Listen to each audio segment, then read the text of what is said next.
Welcome back to Off Ball Takes. This is your host, Sharby Laws, and this is my co host.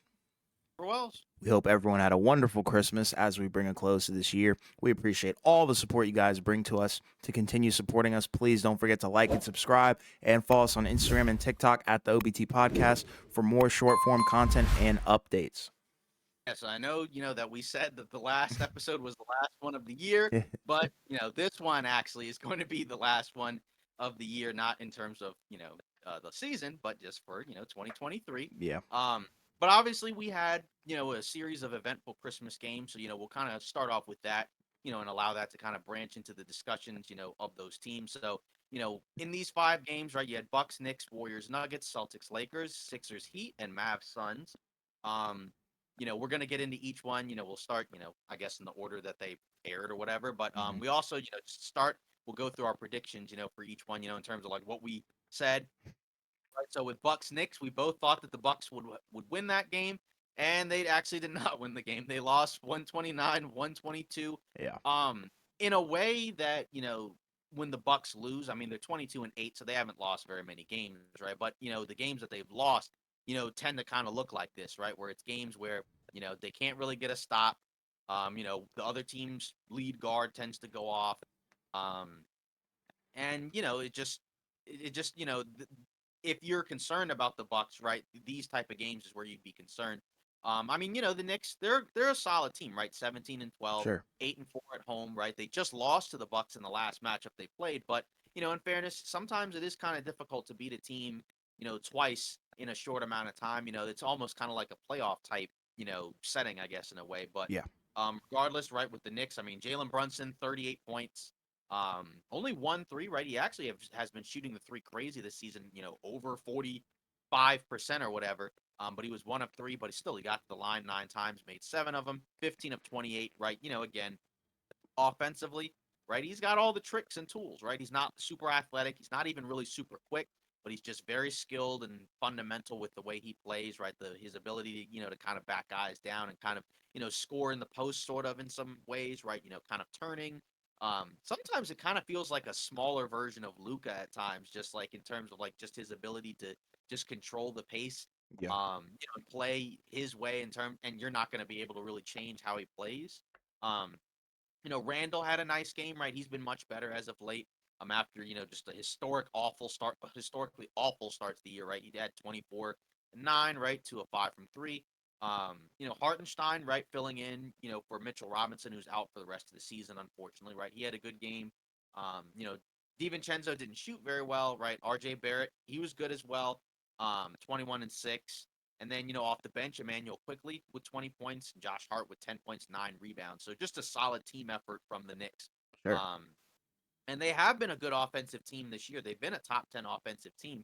They were also top 10 defensively, I think, before Mitchell Robinson went down. But, obviously Robinson, outside of the offensive boards, and I guess, maybe as a lob threat, right? Like, he's kind of a guy where your offense doesn't really change a whole lot if Yeah. he's not out.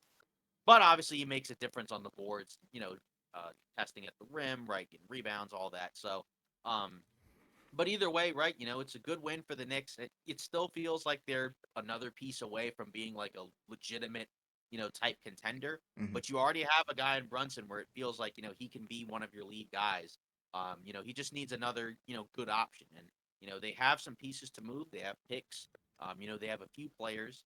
Um, so, obviously you got to start somewhere. And again, the record is still good. Yeah. So that's a good sign. And then obviously for the Bucks, I mean, again, they've only lost 8 games. It's just the way, even in some of the games they've won, right? They've had games where they probably should have, lost the game, but they ended up coming back into the game. Right. Um, just because of their ability to score late in games. And I mean, they outscored the Knicks in the fourth, but the Knicks were already up by enough that, they were kind of able to put it out of reach because Brunson just took over the game at the end. And Right. that's the issue, right? That's the concern if you're the Bucks is that you don't, as of right now, you don't really have a guy that you can consistently put on, the other team's lead guard and kind of, ask them to kind of shut him down, right? Malik Beasley only played in 19 minutes, right? So, obviously that was, that's been an issue defensively, right? And also he had 0 points. Um, so I mean, that's the issue as well, right? Like when your backcourt isn't necessarily that great on defense, that's why you have Middleton and Giannis and Lopez. But then you have Middleton, he was pretty good on offense, right? 24-6. He's been much better as of late. But again, it just feels like they still need another piece on defense to help them out.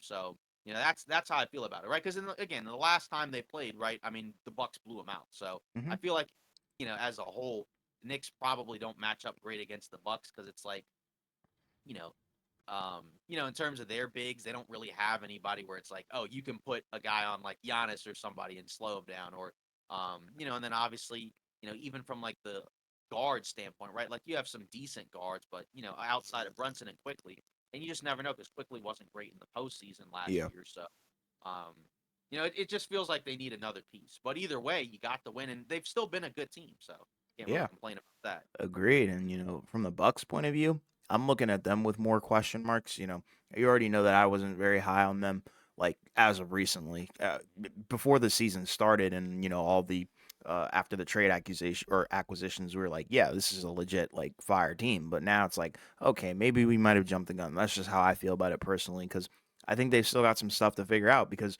like you said, Malik Beasley didn't really play that good. Like you said, he only played 19 minutes and didn't score a single point. And like I think he's not a great perimeter defender. So I mean we already know that that's just not good. And then like it seems like they're very reluctant to go super big, obviously by like starting Bobby Portis or even having him close. Like they just don't do Giannis, Lopez, and Portis. Like they just don't really combine those three guys together. So it is kind of interesting. And I just think that's their problem. They don't have a fifth closer because I think we already know it's obviously going to be Giannis, Dame, Brook, Chris Middleton. But like, who's going to be that fifth guy that really gives them that edge? Because I don't know. Like, do we go to Pat Connaughton? I guess maybe, but then Jay Crowder's hurt. What? Beauchamp is an option, I guess. Andre Jackson Jr. It's just weird, but those guys have played more as of late in Andre Jackson Jr. and Marjon Beauchamp, but regardless, I don't know. It's tough. I think they've still got a lot to figure out defensively. Jalen Brunson, I think, is averaging 36 points against the Bucks in total this season now. So pretty wild to think that Brunson kind of has his way. Although they only have one dub against the Bucks, but regardless, they just really can't stop anybody in transition. And I think that's kind of been the repetitive theme we saw in the play-in tournament. I mean, like Giannis and Dame are back, but nobody really gives a crap and nobody contests a shot regardless. So it's tough to watch the Bucks defensively because we know that they can score. I mean, they put up 122 points. That's a decent amount of points in my opinion, but they just don't have the defense, and I think that really hurts them. And I know that we talked about in the offseason that the league is kind of transferring to a more offensive oriented league. But even then, like your defense has to be at least there. It has to be decent. It just can't be at this bad, in my opinion. So, I thought this was an enjoyable game, though. It was really fun to watch. It was a nice upset, I guess, a reprieve from seeing the favorite win all the time. Even though it would have been nice to have been right. But I Yeah, mean, hey, this was a much needed win for the Knicks. I think that was a factor too. They yeah, were very desperate. They were just due for the win. So that's kind of how I feel about it. And right. Brunson showed out in MSG, so shout out to the Yeah, Knicks.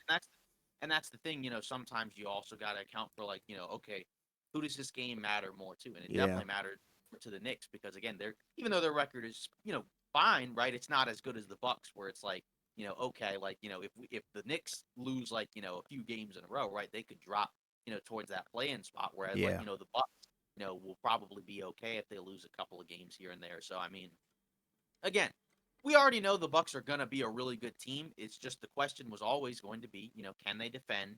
And it's been better defensively as of late, but it's still not ideally where you would like it to be. I think they've gotten up to 20th defensively. It may have changed after that Knicks game. Yeah. Um, Either way, like it's gotten better. I think like and sometimes just playing and figuring stuff out and building chemistry can help. But I Hmm. still think ultimately they're going to need to get some extra, defenders out there, probably through the trade deadline, whatever, Agreed. in order to, get where they would like to go. Because because even like you said, when we talked about it, last season, when we talked about how a lot of these teams have gotten so good on offense, but, Hmm. my thought process was always you still got to be able to defend at a decent level, like you Sure. said. And even when we watched in the playoffs, right? Like, the offense that we saw in the playoffs for most teams was not the same as what we saw in the regular season, right? Like, Sure.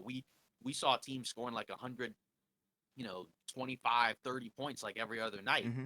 And then in the playoffs, right, we saw a lot of games that were like, low 100s. There were a couple that were like under 100, Yeah. kind of like the early 2000s. So, Yeah. I Wasn't mean, there one that was like 89 or something? I can't right, remember. exactly. That Yeah, might have been the exactly. finals. Right. Yeah, that was in the final. So Yeah. that's the thing is that, like, that was always going to be the concern, right? Because again, we already know offensively it's a tough cover. It's just the question is what can you do on the other end, right? Right. Like like a lot of teams, like there are some teams, that are also trying to contend, and we'll get into those as we go further, right? Where they have those type of questions as well. Sometimes on the other end as well. But regardless, yeah, like you said, it would have been nice to have been right, but also, like you Yeah. said, it still was a good, entertaining matchup, and it was, again, the Knicks needed the win, so. Yeah. Um, then moving on to the next matchup, this was Nuggets Warriors, right? This was a game where, we talked about it. We both thought the Nuggets would win, but that it would be a competitive back and forth game Hmm. because the Warriors have been playing better as of late.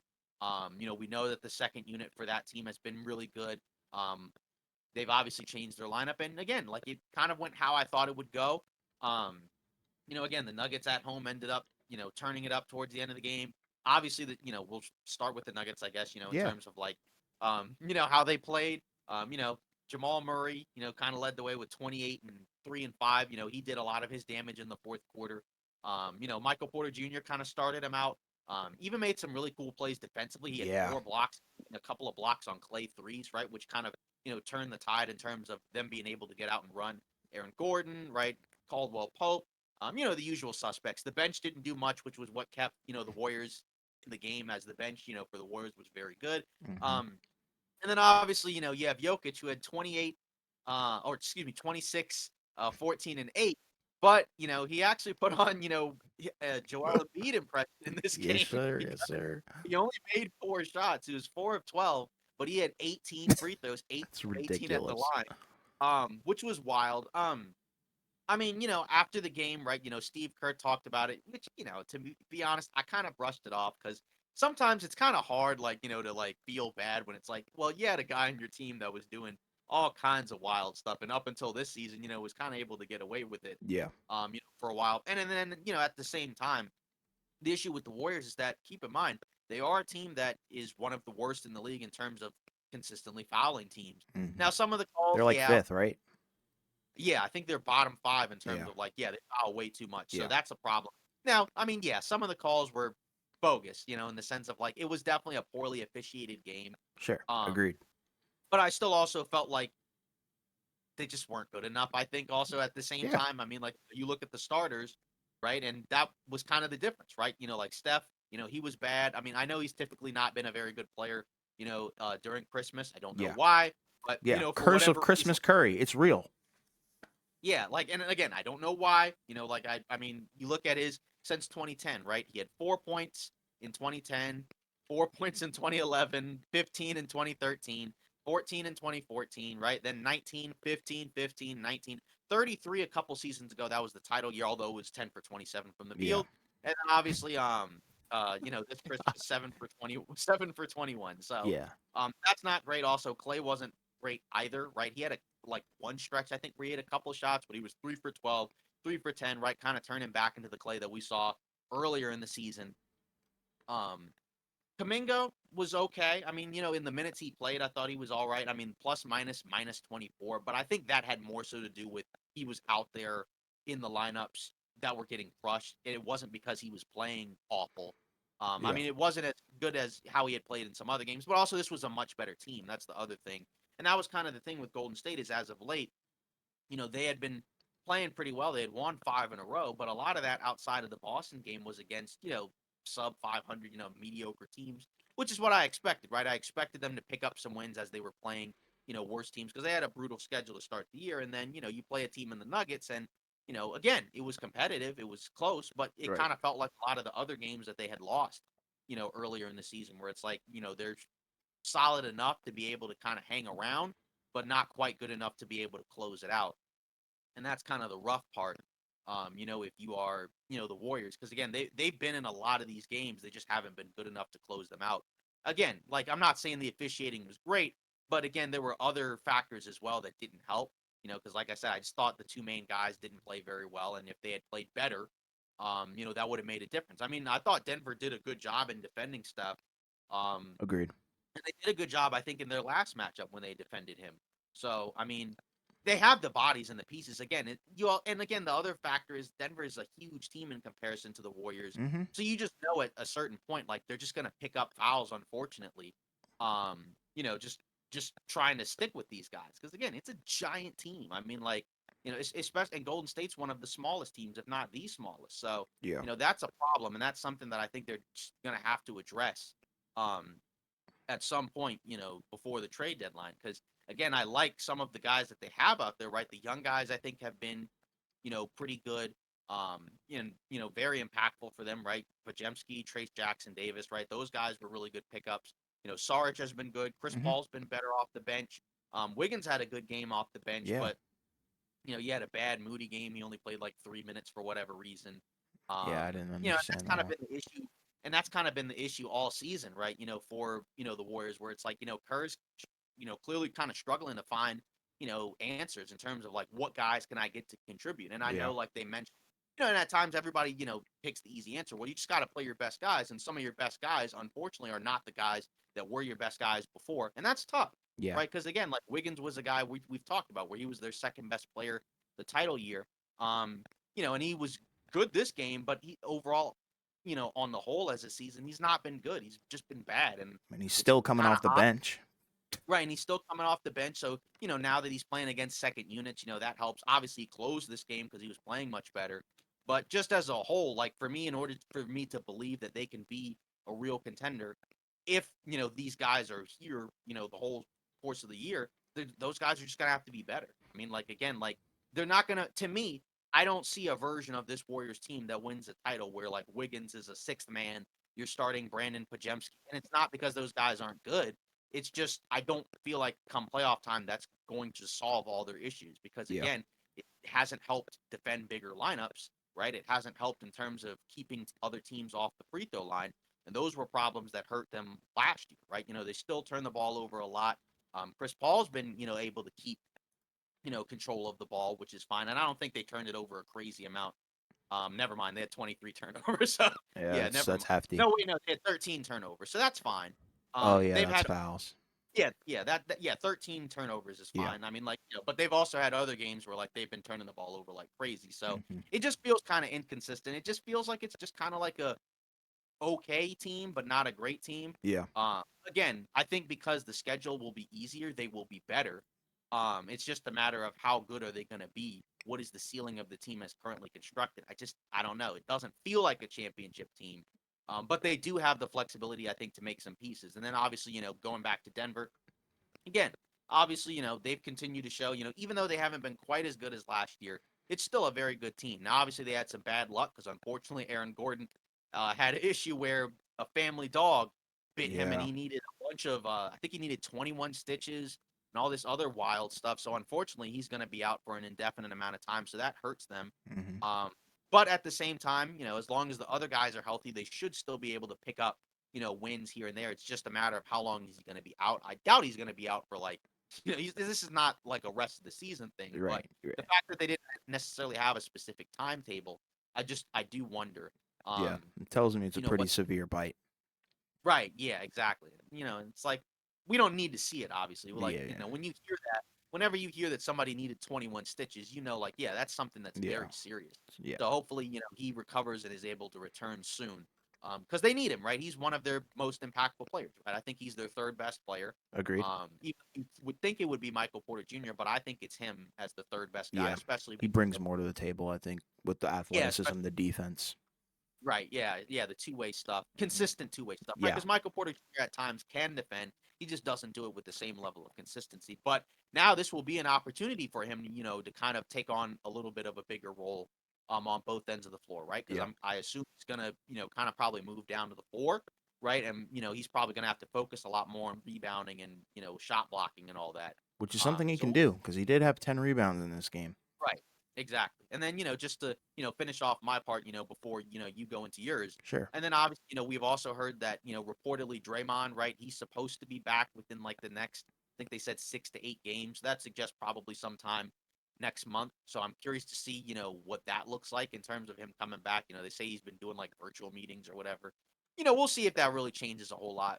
Because obviously he can help them, but um, I guess it is kind of interesting because again, like right as he went out, they started winning more games, but it also, I guess you could make the argument that it coincided with playing, weaker teams. Yeah, But in and fairness, yeah. they did get that win over Boston, which I think, that's important. Again, like, I think that was more about, the Celtics kind of just melting down in the fourth. Mhm. Yeah. But still, either way, right? Like, you got the win, and that's the most important thing. Yeah, and like that's a perfect segue to my point because my main point with watching this game was you can see at times that against certain teams the Warriors really do miss Draymond, like the playmaking, the rebounding, some of the defense that he's able to play on centers and even smaller guys. Like I think he is really impactful to the lineup, and him being out really does hurt them in more ways than one. But I really like the individual performances that I saw from a lot of these guys outside of like Steph and Clay. I think if Steph and Clay had very good games or even like just above average games, I think they probably win this game, honestly. But who knows? That's kind of just hypothetical. But like you said, Pajemski had a good game. I thought Kaminga had a decent game. I know like it's weird looking at the plus minus. It's like minus Yeah, 24. So I'm right. assuming that probably has something to do with like defense. But regardless, like offensively, I thought he was okay. And then obviously Wiggins had a good game. Chris Paul had a good game. And Trace Jackson, I thought he had a good game as well. So it's like the bench guys, like they're there for sure. But the problem is, I think just without Draymond Green, they are limited because this is Denver we're talking about. That's a top tier team, and like you said, they had been playing some weaker competition as of late. But I think this does demonstrate that lineup without Draymond does have somewhat of a ceiling, and that is what it is. Because I mean, it's hard to go up against a guy like Jokic without a lot of size. And the problem is like they just have yet to figure out a solid, consistent lineup. Like you were saying, they just try so many different things, and it's like they just can't find one that necessarily works and has like a positive net rating. So I understand it's tough, especially when you have limited personnel and you also want to be loyal to the guys that you won championships with. So I get it. It's tough. It struggles because they're 15-15, so I'm sure stuff has changed, but as of that date, they were 15-15. So it's tough, but I don't know. It's weird because I think you miss when Curry gets like trapped, double teamed off the ball, stuff like that. Draymond finds a way to get him the ball, and the shot normally goes in. So that's the hard part because I think, like you said, Denver did a really good job of trapping him, shutting him down, making it tough for him. Like there were times where he was just throwing stuff up, and I was like, nice, literally nice shot, like sarcastically, because it's like Sure. I don't think that's going in at all. So you can kind of tell Right. that the body language of the Warriors, they kind of gave up at times, seemed a little frustrated, flustered, whatever the case may be. But they did have some other guys step up because, like I said, I thought this was a winnable game for them. Um, Yeah. but for Denver, I don't know what to say. Like, I know this is gonna sound like glaze, but it seems like anytime Jokic has like a bad game, it's not like a horrible game. I don't know how, because I mean the Yeah. guy had 26 points and 14 rebounds, like you said, but 18 of 18 from the free throw line. Like that's kind of hard to fight against. Right. And I, he had like a few games, I guess like a month or so ago, where he had yeah, like a couple of stinkers in a row, like some awful games, right, where like, that was kind of like, and then they lost those games. But outside of those games, we talked about it because I think the last time he played the Warriors, right, he kind of struggled, from the field kind of, but he still had like, numbers wise, like a yeah, good game. You know what I mean? Because like it's not always just about being efficient. Like you don't have to be efficient to have played a good game. right, Because sometimes it could be a matter of okay, you started off slow. Maybe you started off like 3 for 10 or like 3 for 12, but then like maybe by the end of the game you're like at 40, 45%. And it's like that's because you made more of your shots as the game went on. So yeah, um, so the impact is there. So I for mean, sure. but like you said, I think that's kind of a good point. Is that like against the better teams, that lineup is going to be a little bit tougher. It just kind of depends on who they're playing against, Mm-hmm. right? Because like a team like Denver, compared to Boston, right? Boston takes way more jump shots than Denver. Right. So it's like at times you might be able to beat them with a little bit of a smaller lineup. Especially like if a Porzingis or somebody is out and it's Horford in there. Whereas like with Denver, right? Like they don't mind mixing things up. They do a lot of different things. Where it's like they don't shoot quite as many threes. I know there are Denver fans who think like that they should be getting more free throws, right? Where it's like because there are games where like they do attack the basket and they don't always get to the line. Like I think in Agreed. terms of like free throw attempts per game, right? It's not as high as you would think. You know what I mean? Like it just obviously in that game, right? They got a ton, but that was Yeah. kind of an outlier just because, um, as a whole, you look at their free throw attempts per game and they're 27th, right? So they attempt 20.7 free throws a game, right? Which, again, it sounds like a lot, but it's because it's seven fewer than Philly, right? Right. At who's number one at 27, but seven free throws is a big difference, right? Because Yeah. I mean, That could be you're 7 talking points. about like an extra, three, four shots, if that, where it's like, they're not, where you get to the line, for Yeah. one reason or another. So it could be Exactly. even more. So that's the thing where it's like, but they can make up for it in other ways. So, Agreed. um, And like the other thing with Denver, like I said, this was more of a game where I kind of looked at the individual performances more so. Because, like you said, Jokic, he didn't have a good game, but others around him definitely did. Michael Porter Jr., 19 points, 10 rebounds, pretty good from the field, okay from three, actually below average from three, 30%, but regardless, still got the W and contributed on defense, which is something that we wanted to see last year in the finals, but he wasn't yeah, doing, which oddly enough. So it's good to see that right, he's somewhat taking that step in the right direction. Obviously, Jamal Murray with a great game, 28 points. So, it tells me that Denver's still on track for sure. And it seems like, when they need to be serious, they're going to be serious. With the Warriors, I can't really say the same right now because, when they go up against top tier teams, I think we're probably going to see them struggle. And that's probably going to continue throughout the year. Um, but when they go up against, when they're going to win probably most of their winnables. That's what I would say about Golden State, but they're probably also going to lose a lot of the games that they should, that are must wins. It's I don't know. It's hard to talk about Golden State cuz they're so inconsistent. They seem like they can be so wishy-washy, but I guess I would say they're going to lose to top tier teams, but they're going to win all the winnable games. That's what I would say. yeah. I mean, like again, like in fairness, they've been better as of late. So it's not quite the same as like earlier in the season where they were losing like four, five, six in a row. Yeah. Um, but at the same time, I think there is a little more room for improvement just because I think some of these guys can play better. But again, like either way, again, it hurts to lose, but it was a competitive game. It at least knows that like you may not be, really, that far off. You know what I mean? Where it's like, Sure. I mean, again, you already have, the top five guy, but you still need, a little bit more, I think. And Yeah. the question They're is, just can they hoping get for that? Clay and Wiggins to just turn it around, literally, And and Draymond to, cool out. right, yeah, and that's a lot. In fairness, that's a lot to ask Yeah. for, I think. And we'll see if they can get it. Yeah. And then moving on, into the next game, right? This was kind of the middle game, I guess. Right, this was Celtics Lakers, right? I think we mistakenly said that it was in Boston. I think, if I'm not Yeah. mistaken, previous recording, but it was actually in LA. And the Celtics ended up winning 126-115. And I think we predicted the Nuggets would win that game, and we also said that the Celtics would win this game. Yes. And they did, right? 126-115. Um, interestingly enough, Tatum, he had 25, 7, and 8. But I think the best players, for Boston this game were really more so Derek White and Porzingis. In my Mm-hmm. opinion, Derek White, right, with 18 and 11, 2 of 4 from three. Porzingis, right, 28 and 11, along with two blocks. Did shoot 2 of 8, but still, like, the starters were great. Um, it was kind of interesting, with Boston where we've talked about like, it's similar to Denver where like they know, who their main guys are, and like when they should play and how they should play. Obviously, the bench can be up and down, but just in general, right, it feels like they are, pretty sure of themselves, because Boston essentially they have the best record in the NBA and they've looked like the best team I think in the league so far. Yeah. Um, where it's like even if like one guy doesn't play great, there are other guys that can make up for it. They got everything pretty much that you need.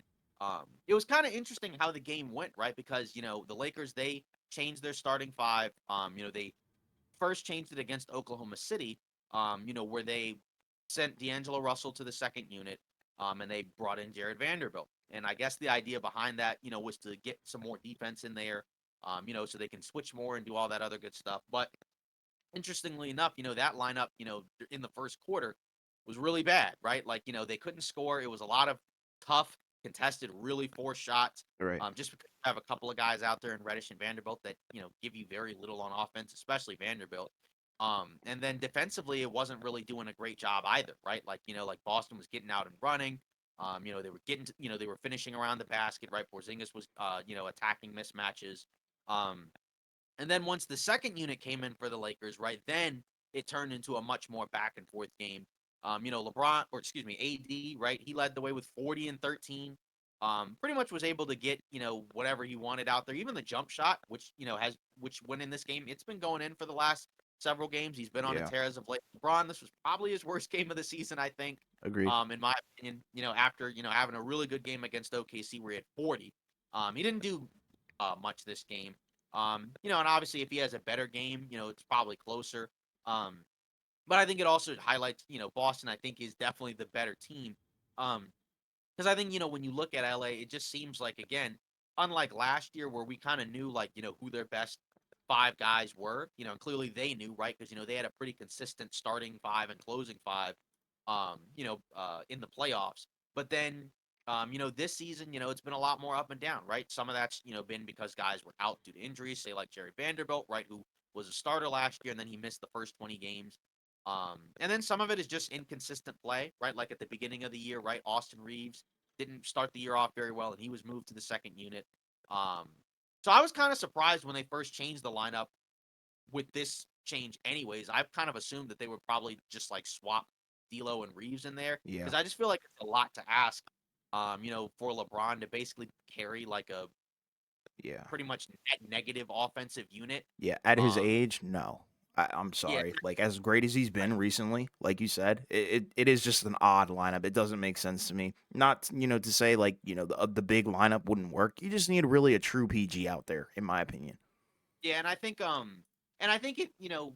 when you look at it, it's kind of tough because again, um, I think with some of these guys they do bring some positives, but like, from the guard perspective, the issue is, you got two guards in Russell and Reeves, right, Yeah, where like they're good offensive players, but then defensively, on the other end of the floor, they're not quite as effective. agreed. And then you have, the other guys, right, Reddish, and then Vanderbilt who's not a guard, but those are guys, who bring some, competitiveness and fire on defense, but they don't give you a whole lot offensively. And Vanderbilt has been like, to me, like a really awful on offense this year, where it's like he's not even like being used, at all, right? Like obviously we already know he's not a good shooter, but like, Right. he's not being used as a screener. He's not really being used as a cutter. I know Ham kind of called them out, um, you know, um, recently where he was, kind of basically saying like, that they kind of need that, Reddish and Vanderbilt kind of need to, readjust what they're doing on offense and not just kind of like just stand out there doing nothing. Um, but it just hurts because again, like you just don't have a lot of offense in that lineup, and if you're not defending well, then that makes it doubly bad. But then I also don't really know like what the best answer is, right? Because then it's like they need a backup big, and then it's like you don't have any great options there.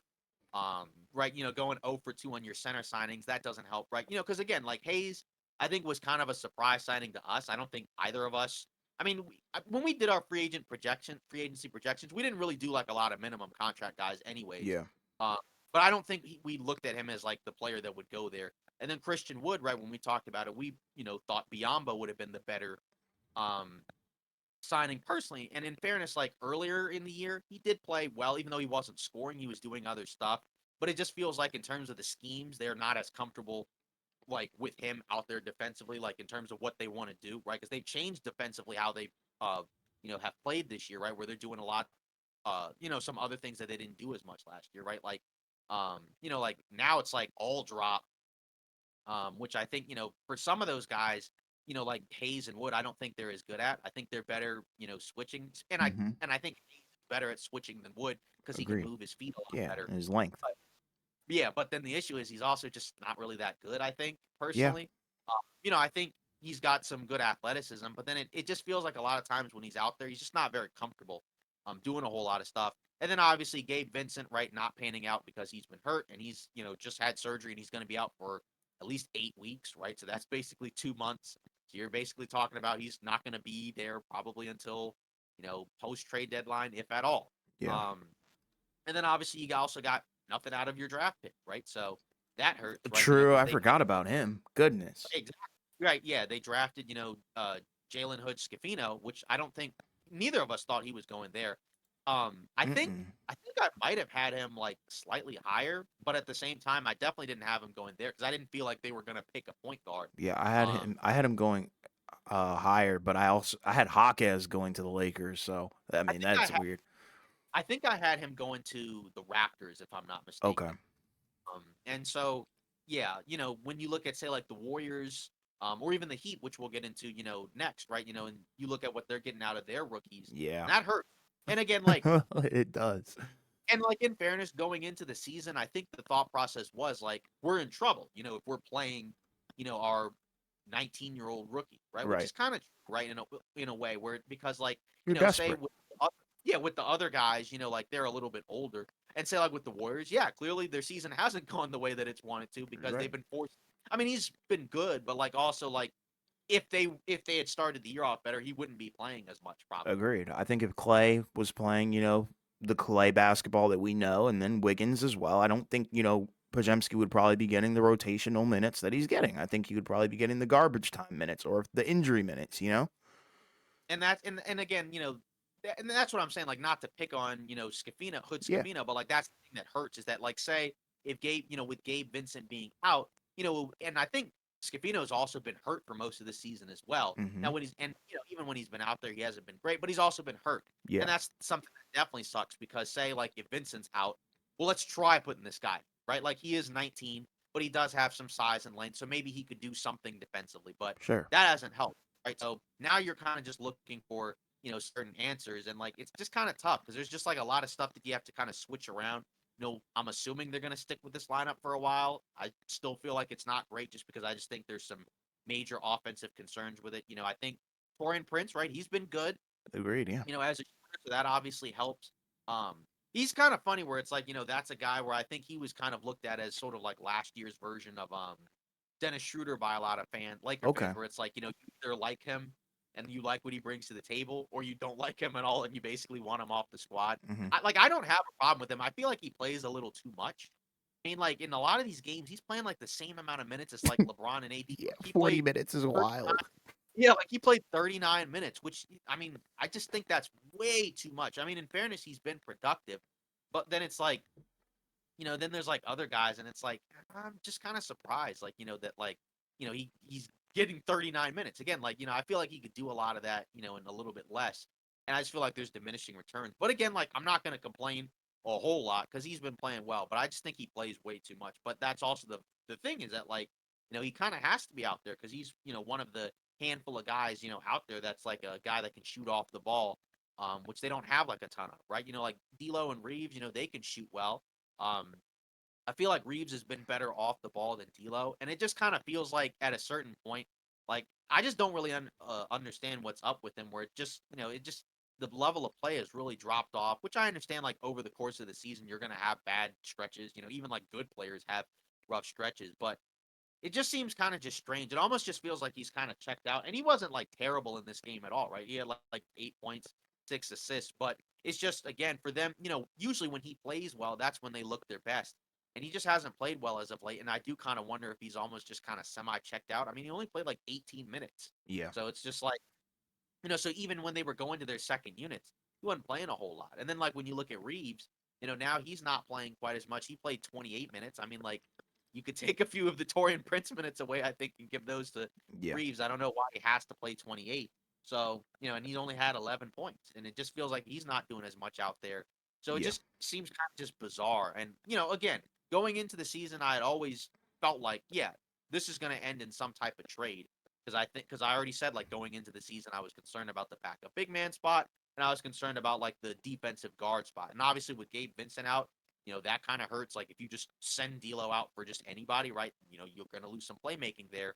But either way, I feel like that's probably what it's going to come down to in order for them to be better. Because I think like some of the stuff is fixable, but I think some of it's going to come with like different personnel. You know what I mean? Where it's like I think like Reddish, he's fine, but he probably shouldn't be playing quite as much as he's playing, right? Where it's like probably not as a starter. Right. He You should need kind of be better more big in that Lonnie Walker situation like right, last and year. that's the other thing that hurts, is that they don't have any of those type of guards either, right? Like Reeves can get to the basket, he can get to the free throw line, Yeah. but he's not, like a crazy athlete. He's not a guy that can just like, blow by a guy and get to the rim. Yeah. Same with a guy like D'Lo, right? Like those guys are much more, you know, measured, I guess, in how they drive the basket because they're not as good, they're not as good of athletes relative to the other guards. Um, and so having that type of player, I think, would help. Again, I know Woj has mentioned like those are the type of players they're looking for in terms of speed and athleticism, and I think that makes sense because I do feel like I think the identity of the starting five makes sense in terms of being big, athletic, and more defensive oriented. But it's gonna probably have to be with a little bit better personnel, right? Like a couple of guys that are more 3-and-D oriented, right? Like maybe similar to what they did in the title year, right? Where you had Danny Green and KCP. Yeah. Um, as opposed to, what it is right now. And some of the guys are just going to have to play better. Like I mentioned with the Warriors, right? Like Vanderbilt's going to have to, be a little bit better on offense, right? Like I think he's averaging like 1 point a game, right? He's basically been a zero level scorer this That's season, bad. essentially. Zero level. Yeah. That's And bad, that's a bro. problem.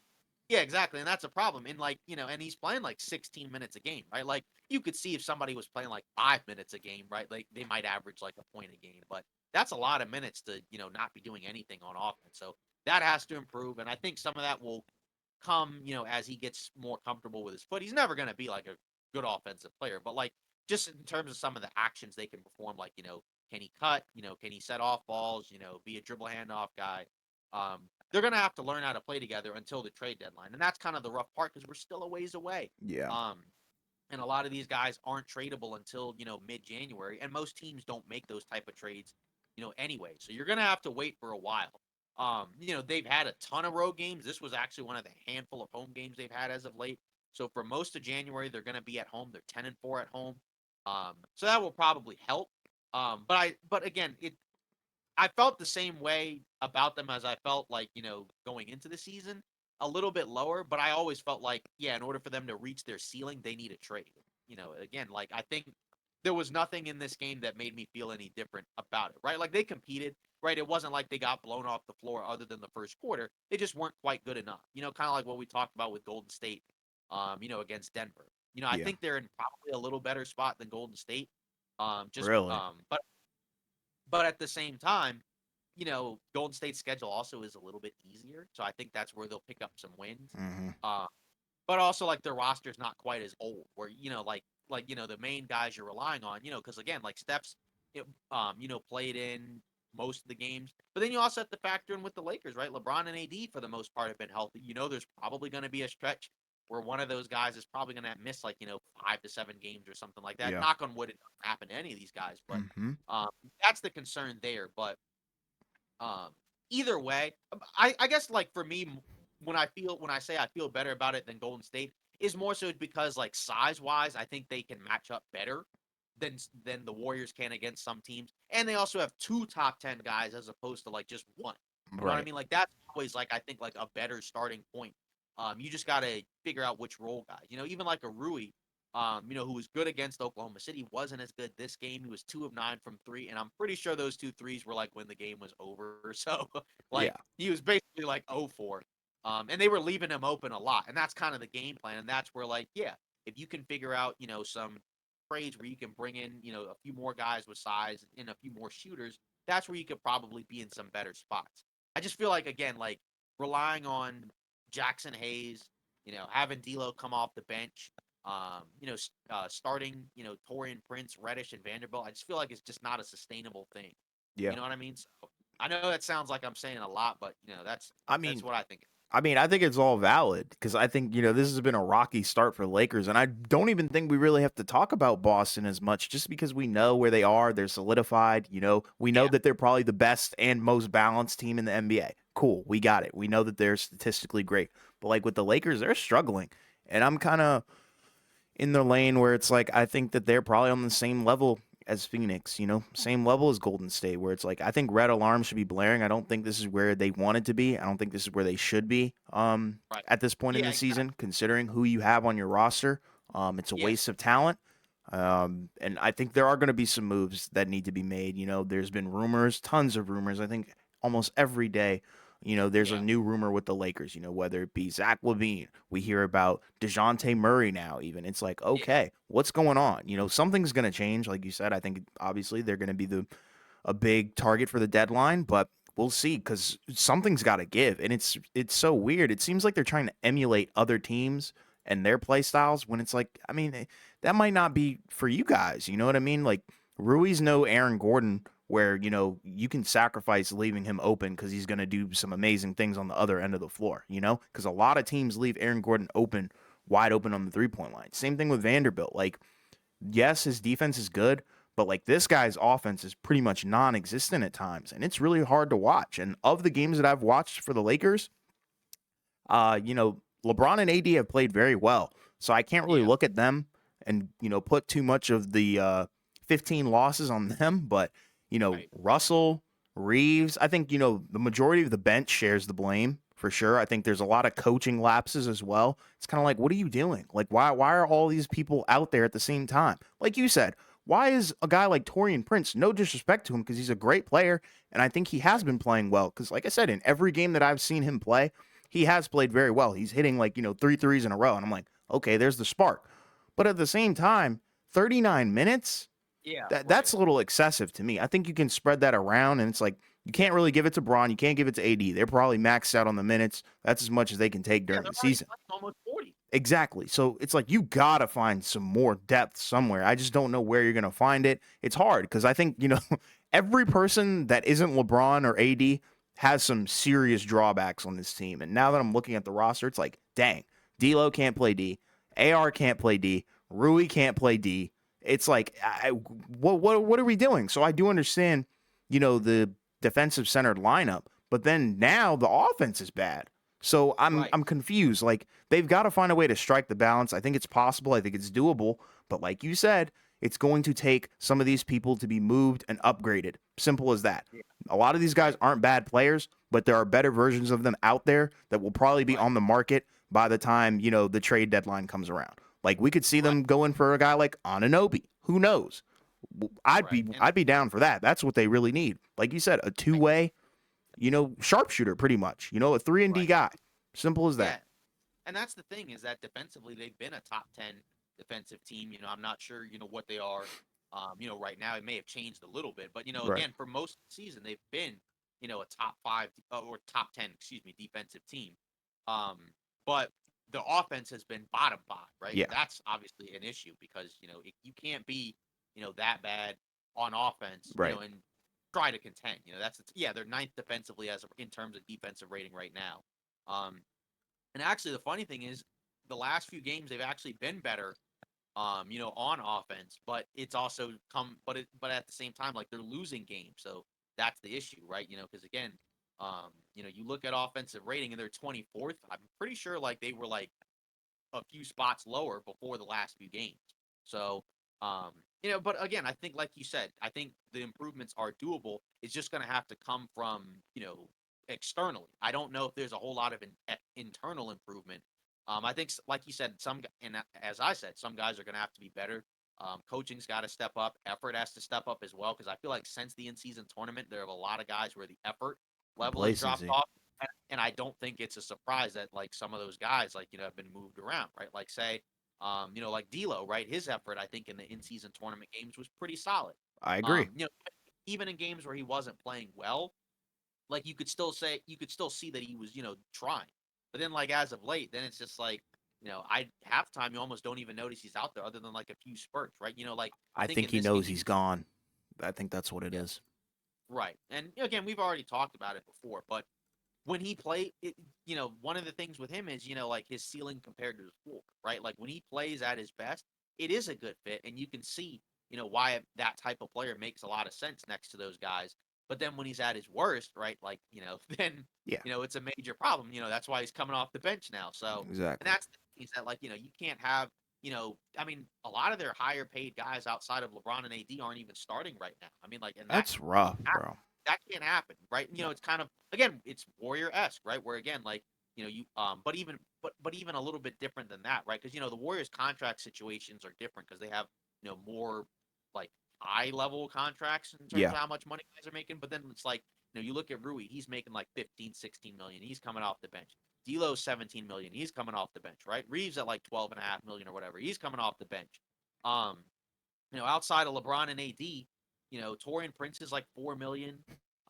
Vanderbilt, I think, is like 3, 4 million, and then Reddish is the minimum. So it's like Yikes, that's a man. problem, That's bad. Like you would think this right? team is like hobbled. We're looking at the starting lineup, but they're not. It's just poor play all around. It's hard to watch sometimes. Yeah, because now most of their guys are back. They did have a stretch where there were a lot of guys out, but now Yeah. most of them are back. And that's the rough part. And that's why, like I said, the Gabe Vincent thing hurts as well, just because again, that's a guy who's kind of like an in between of those guards, where it's like he's better defensively than either of them.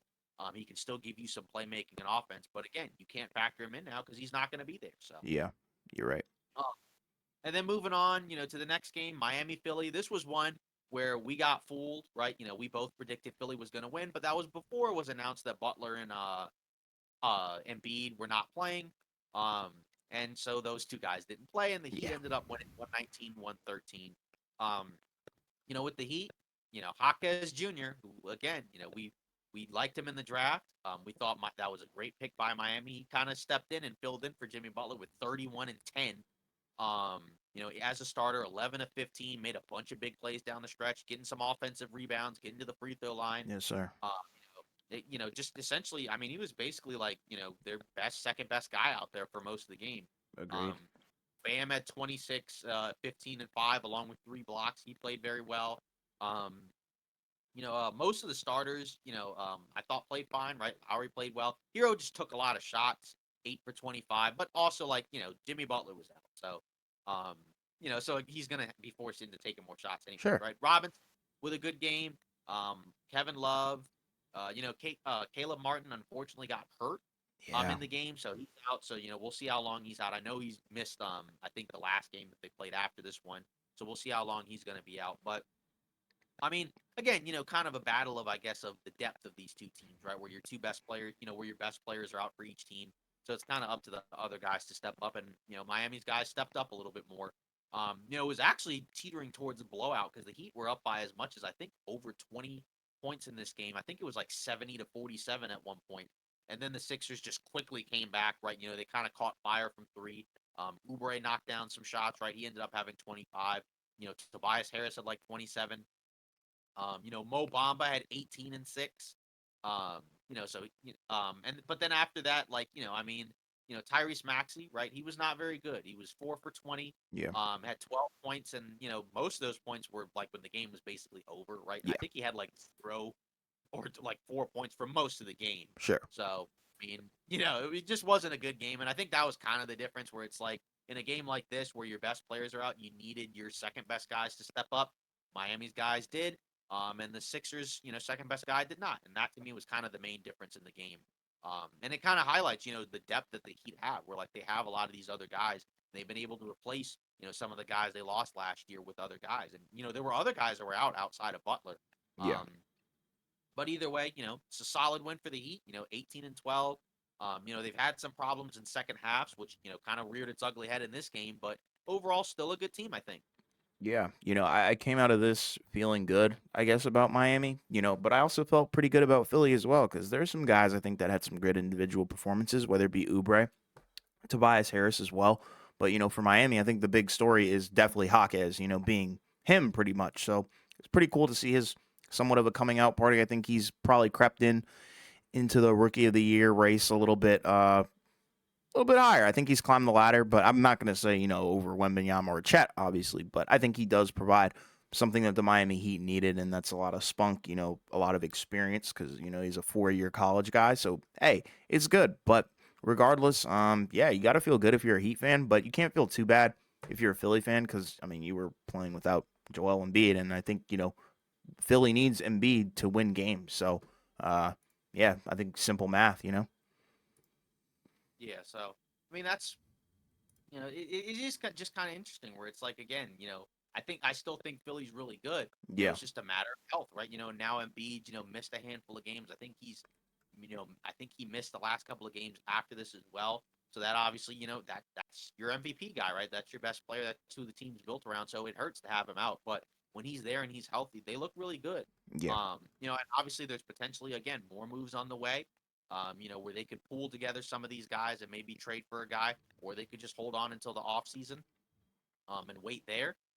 So either way, again, even though they lost, I still think, like you said, you come out still feeling good about both teams, right? Because Mm-hmm. again, know that when both teams are healthy, these are good teams. I still feel like Philly's probably the better team, but at the Absolutely. same time, but at the same time, Miami does have, I think, a few more guys that you could probably trust. They're It just deeper. kind of comes down. Yeah, they're yeah, I think like you said, they're a little bit deeper. It just comes down to, the Embiid factor because again, Yeah, Miami doesn't really have anybody really big enough, to bang with Embiid. Even Bam, as good as he is defensively, right? Like, that's still a massive size difference. yeah, And now with a different coach, that could also be an issue as well. I mean, obviously Spoelstra is the best coach in the NBA, yeah. but now like with Philly, you're not going into this, these series, you know, down as much of a deficit in terms of coaching. Although, like, I Sure. think you can overcome that. If you have like a certain type of guy, like if you have a top five player, I think you can kind of overcome, weird coaching, Yeah, he just has to show stretches. up. Yeah, so yeah, exactly. And that's the thing with Embiid, the last few postseasons, right? He's been a lesser version of himself at times. Yes. Sometimes it's fatigue, sometimes it's just how teams scheme against them. Yep. And other times, like, they just don't always have the answers, to beat some of the, things that other teams are throwing at them. So, Agreed. we'll see. But either way, I think you still feel good about Philly, especially now Oubre's back. He looks fine, he Yeah. looks good. Because he played really well to start the season, was, kind of rusty for a while, but, if he continues to play well, that helps as well. That helps your depth. So, Yeah. again, I think this has been a really good season for Philly so far, especially considering, the position they're in post Harden trade. Agreed. And then, again with the Heat, then you also look at the fact that, like, even though they don't have Lillard, it's still a quality team. It still feels like they'll need a little bit more, I think, to be able to come out of the East. But at the same time, they did make a big run last year. And it does feel like sometimes they're going to have the edge in terms of like the grit and the toughness. And just like I think in terms of like, making the smart plays at the end of the game, making all the big plays. Um, but we'll see. So like I think they've definitely been better than I think you would have expected. But then you can also see some of the weaknesses that the team has because in a lot of these second halves, a lot of the games that they've lost, they've had just horrible ways, closes to the game. Yeah. Um, where it's like the complete opposite of how they looked in the first half, right? I think they had that game against Chicago where they were up, what was it, like 20-1 or something like that. Um, and they were up a decent amount for a good chunk of the game and then just couldn't close it out. And other games have been like that as well. So, I still think they need some more. And we'll see if they pull together guys. Maybe they move Hero for somebody else. Maybe they do something smaller. We'll see. But either way, it's still a quality team, I think.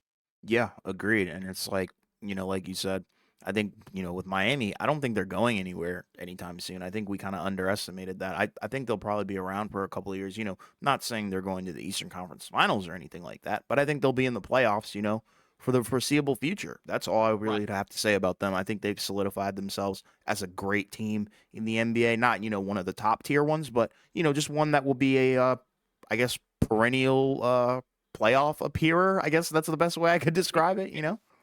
Since they've gotten Jimmy Butler, they've been to two NBA Finals in the Yeah, 4 years he's there, and they could have been in the third one. nothing to Um, laugh you know, about. with the Butler, three that ended up missing at the end of that first Boston or second Boston matchup. So, I mean, it feels like they always kind of, I guess it's sort of Laker esque where they, seem to have the ability to be able to bring somebody in, a star player, um, that other teams just seem like they're not able to do. Because again, like the Heat were in a spot for a little bit where it felt like they were kind of falling off the map, and then Jimmy Butler comes in, you know, surprisingly, I think for some people, right, leaves the Sixers and goes to the Yeah, Heat, and now all of a sudden, they're good again, after yeah, having a little bit of a lull. So I think as long as they can find one of those type of stars, and they could always trade for one, I think at times as well, because that was a sign and trade, right? It wasn't like he just went there. right. They had to agree to a sign and trade, so. I think those continue to be around. It's just a matter of how good will Butler continue to be, because since he's getting up there in age, and then do some of these other guys like Bam, and other guys, get better as well, which I Yeah, think he has. He's been very good this year. yeah, agreed. And then moving into the last one, Mavs Suns. This was one where we were actually split on. This was the only one I think where we were split on our Yes. picks. So we were right. We were wrong about the Bucks Knicks one. We were right about the Warriors, Nuggets, and Lakers Celtics one. Wrong about the Sixers Heat because Hmm. guys were out. This one, you picked the Suns to win. I picked the Mavs to win. But I was really Woo! yeah, I think at the beginning of the discussion, I was thinking about Phoenix, but then after a while, I was like, nah, I think I'm gonna pick Dallas. Yeah, Um, Dallas ended up winning 128-114. Luca with 50 points, 15 rebounds, MVP excuse time. me, 15 assists. My bad. 6 rebounds, 4 steals, 3 blocks, 8 of 16 from three. Um, yeah, he was amazing in this game. I think Yeah, this was the third highest Christmas point total, um, ever. I mean, yeah, I think he was tied with I think it was Rick Barry had 50 as well, and then I and think James second Harden. was James Harden. yeah, yeah, no. Wilt was second. I think Okay. he had 59 and Bernard King had 60. Okay. So Oh, I thought you were saying like because I know James Harden also had 50 like back in 2016. I thought that's yeah, what you were but I saying. think that Okay, got yeah, I think that was like a New Year's game or you. Yeah. something. But either way, regardless, uh, I mean, he basically controlled the game from start to finish. I mean, Phoenix got back into it, midway through the third, and then they had a lead in the fourth. But it just never felt to me like that the Suns were gonna win the game because they just could not get stops. I mean, like they were defending Luca, in a way where it's like it's tough because like you double him and he immediately finds the open man. You play him one on one and he's gonna find a way to score on you. And Phoenix just doesn't have defensively the personnel to be able to slow down a guy like a Luca, right? Like, if you're putting Grayson Allen or Devin Booker, in there to try to trap and double. Well, those guys are, smaller than him, right? So he can see over the top and pretty much just, find anybody he wants. And they don't have like, like a 6'8", 6'9", wing type guy that they can just put on, Luca and bother him for a handful of possessions, Yeah. on a switch or something like that. I mean, that starting five, right? Nurkic was out. That's obviously a factor as well, right? Because he's, kind of their main center in terms of, rebounding, protecting the rim, playmaking. Um, and then, you look at that starting five, right? Booker, Allen, Gordon, Durant, Eubanks. That's a tiny group. Durant's your tallest player, but he's not really a center. So I mean, most of those guys are around the same height, if not smaller, or mainly smaller than Luca. So that's tough. Um, and it just feels like, with Dallas, I mean, like, I mean, Dallas is not a good defensive team, Mm-mm. but I thought their defensive strategy against the Suns was actually pretty solid. I mean, they basically, mixed it up with Booker and Durant, where they kind of sent different people at them and forced them to give up the ball, and basically was like, if you're gonna win, it's gonna be because guys like Grayson Allen and Aaron Gordon, or excuse me, Eric Gordon, are gonna go off, Yeah. as opposed to Durant and Booker, and those guys were pretty muted for most of the game. Yeah, they were bad, I Um, thought. yeah, and even like at times like the effort and execution was just off. It just felt like something was wrong. It was kind of odd like going into the game, right? Woj had the thing about like the Suns feeling the heat from Durant, Yeah, I and heard it about felt that. yeah, and it felt like it in this game. I mean, the next game they ended up playing, they beat the Rockets, but either way, it's just this game to me has been kind of a microcosm of the issues with Phoenix this season, right? Where this was something we talked about going into the season, right? In terms of this team, can they stay healthy and can they defend? And obviously the answer to the first question has been no. They've only played 24 minutes together. I know I said one full game, 24 minutes, a total of 24 minutes together. And we're 29 games into the season, right? So, or 30 games, I guess now after the Yeah. last game they played. So, I mean, so obviously the answer to that question is no. And then can they defend? Not really. I mean, No. they've had stretches where their defense was better. Um, but as of late, I mean, it's not necessarily been that great. I mean, again, it's I think it's been like about middle of the pack for most of the season. I think there was a little bit of a stretch where it dropped to like 20. I think now it's like 18, which again is just not good enough. It's got to be a little better than that. And even their offense, like when you look at their offensive rating, they're 14th in offense. Now, Yeah. obviously, Beal being out hasn't helped that. And that's kind of the main thing, right? Like if you're gonna be, below average defensive team, well, you got to be like a top five defensive or offensive team to offset that, and that hasn't been the case either. Yeah. And it just feels like at times they're kind of just searching for, who can we put out there, to give us something, right? Like, they've had a lot of different starting lineups. They've had a lot of different guys play certain amount of minutes, right? Like Chimezi Metu played 34 minutes in this game. And there were other games where he was like in the starting five, and then other games where he didn't play at all. He had 23 points and 19 rebounds, so that's cool. Um, but then there were other stretches where I think he had like a turnover and didn't get back, right? And that's the clip, where Booker was yelling at him, about not getting back defensively. Yeah. Josh, he did basically nothing, right? 12 minutes, 1.05, so basically a cardio performance there.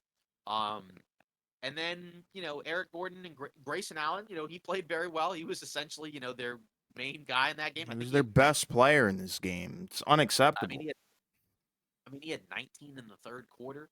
And that's kind of the thing where it's like, what Phoenix has done the last couple of games, because even in the Rockets game, right, like Durant had like 16 assists, because they were moving the ball back and forth. But also, like, at the same time, that's just not what those guys do. Not that Right. they can't pass, but they're primarily scorers. So it's like, in terms of their path to success, it's just tough because, again, they say Beal's going to be back potentially as soon as Friday. So that's nice that it seems like he might be back sooner than expected. Right. But at the same time, like, you know, he doesn't see. I still don't think he fixes all their issues because No.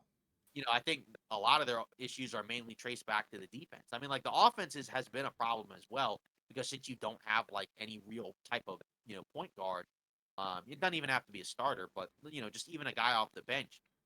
There's a lot of possessions where it's just kind of just chaos, and I think you don't necessarily want that on a team like this where you got like a lot of really good scorers, right? Like the chaos, if anything, should mainly come from what the guys can do in terms of with the ball in their hands as scorers, not like just from moving the ball around. Um, so that's a problem, and I think that's kind of the type of piece that they're going to need to get at the deadline. They're again like they need a backup point guard.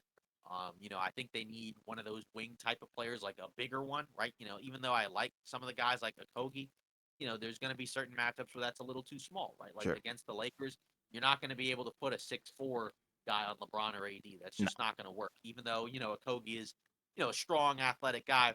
Again, it hasn't worked in any of those No. matchups. There are other teams like that as well. They will both Um, turn into prime Elijah on him, quite literally. right. So that's an issue. But the problem is unlike say the Warriors and the Lakers, where are the trade assets coming from? Because again, they already moved a lot of that to get Bradley Beal. Yep. You're not gonna move him, to get other stuff because that's the guy they wanted. And so after that, the only non-minimum contracts essentially are like, I guess, uh, Allen, yeah, Grayson Allen, Nasir Little, basically the guys they got back for 8.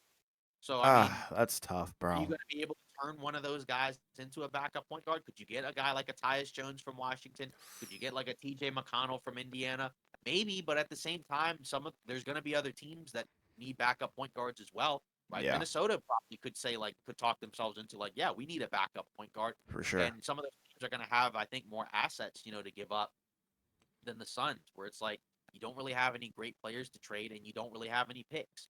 So that's the issue, compared to the Lakers and Warriors, where it's like they have a way, they have like a get out of jail free card where they can move a number of guys, but the Suns don't have that luxury quite as much. So, maybe they might be able to pull something off, but that's, again, similar to the Warriors and Lakers. I think that those teams, they need a trade, which is kind of wild because those were the three teams that we thought after Denver were kind of like the next man up. Maybe that changes come playoff time because it's not like the Warriors or the Lakers were that great in the regular season.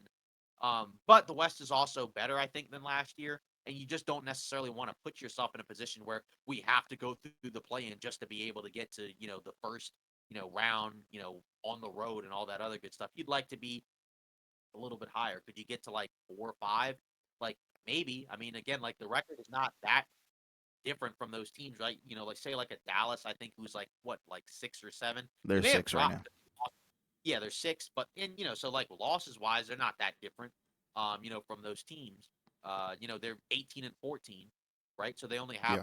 1, 2 more losses than those teams, but still, um, that's a problem. So I think for the Suns, you know, it's going to be tough because, like I said, I'm not saying that they're out of it because I don't think any of those teams are out of it. It's just for the Suns, the toughest part is like I think that their path towards improvement is a lot more difficult than those teams just because they don't have as much to move. Like they don't even have real contracts, outside of like I said, Grayson Allen and Nasir Little, and again, like maybe you could talk yourselves into that, but like again, Allen, he's played relatively well for Phoenix. I'm curious to see what he does come playoff time because he's not Right. been as good in the postseason.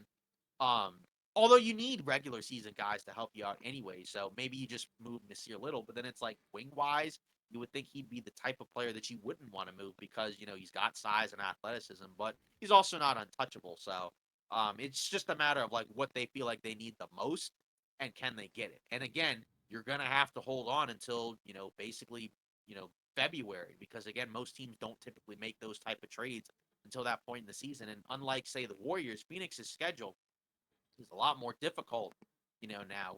Now they're playing. I mean, they have like a couple of games, against some mediocre teams like, Portland and Charlotte. But then they also have games against like, the Magic, right? The Clippers, the Heat, the Grizzlies, the Lakers, Pelicans, Kings. Like, that's a rough, gauntlet. And that's, just like within like the next, couple of weeks. That doesn't even count like as they get closer, towards like early February and things like that. So it's a weird stretch. Um, we'll see what happens, because the vibes were not great in that Christmas game. Yeah.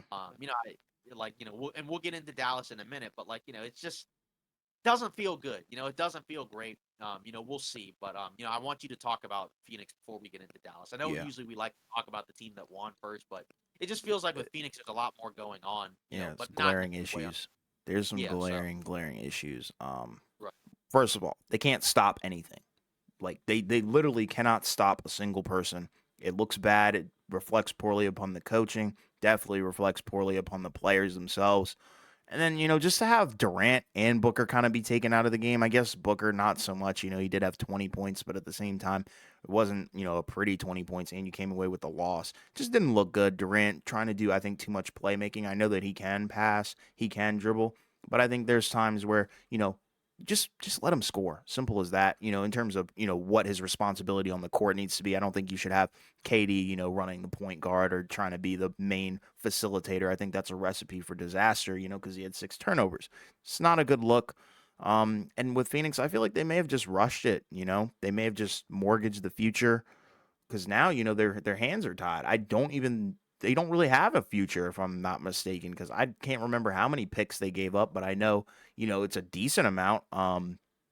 So I just don't really know what more you can do. I mean, you have Beal, but I mean, is Beal going to be your season saver? I don't think so. I think he'll be your offensive savior, where it's like, okay, yeah, having that third option, okay, cool. He's going to give us, automatic 20 plus points per night. Like, that's fine. But defensively, I mean, he's pretty much a statue, so that's Yeah, not going to help. he's the worst defensively of the three. Agreed. I think Devin Booker shows some willing effort. I think Durant has the physical abilities to be a good defender, but then, you look at Beal and it's like, not so much. But regardless, I think, when Beal comes back, I think you'll see a different offense, but defensively, they're still going to have issues because who can you go to? It's tough. Like you said, there's a lot of minimum guys on here. There's a lot of guys that don't play. There's a lot of guys that don't even have a lot of value, in my opinion. How can you move a guy like Yuta Watanabe? How can you move a Jordan Goodwin?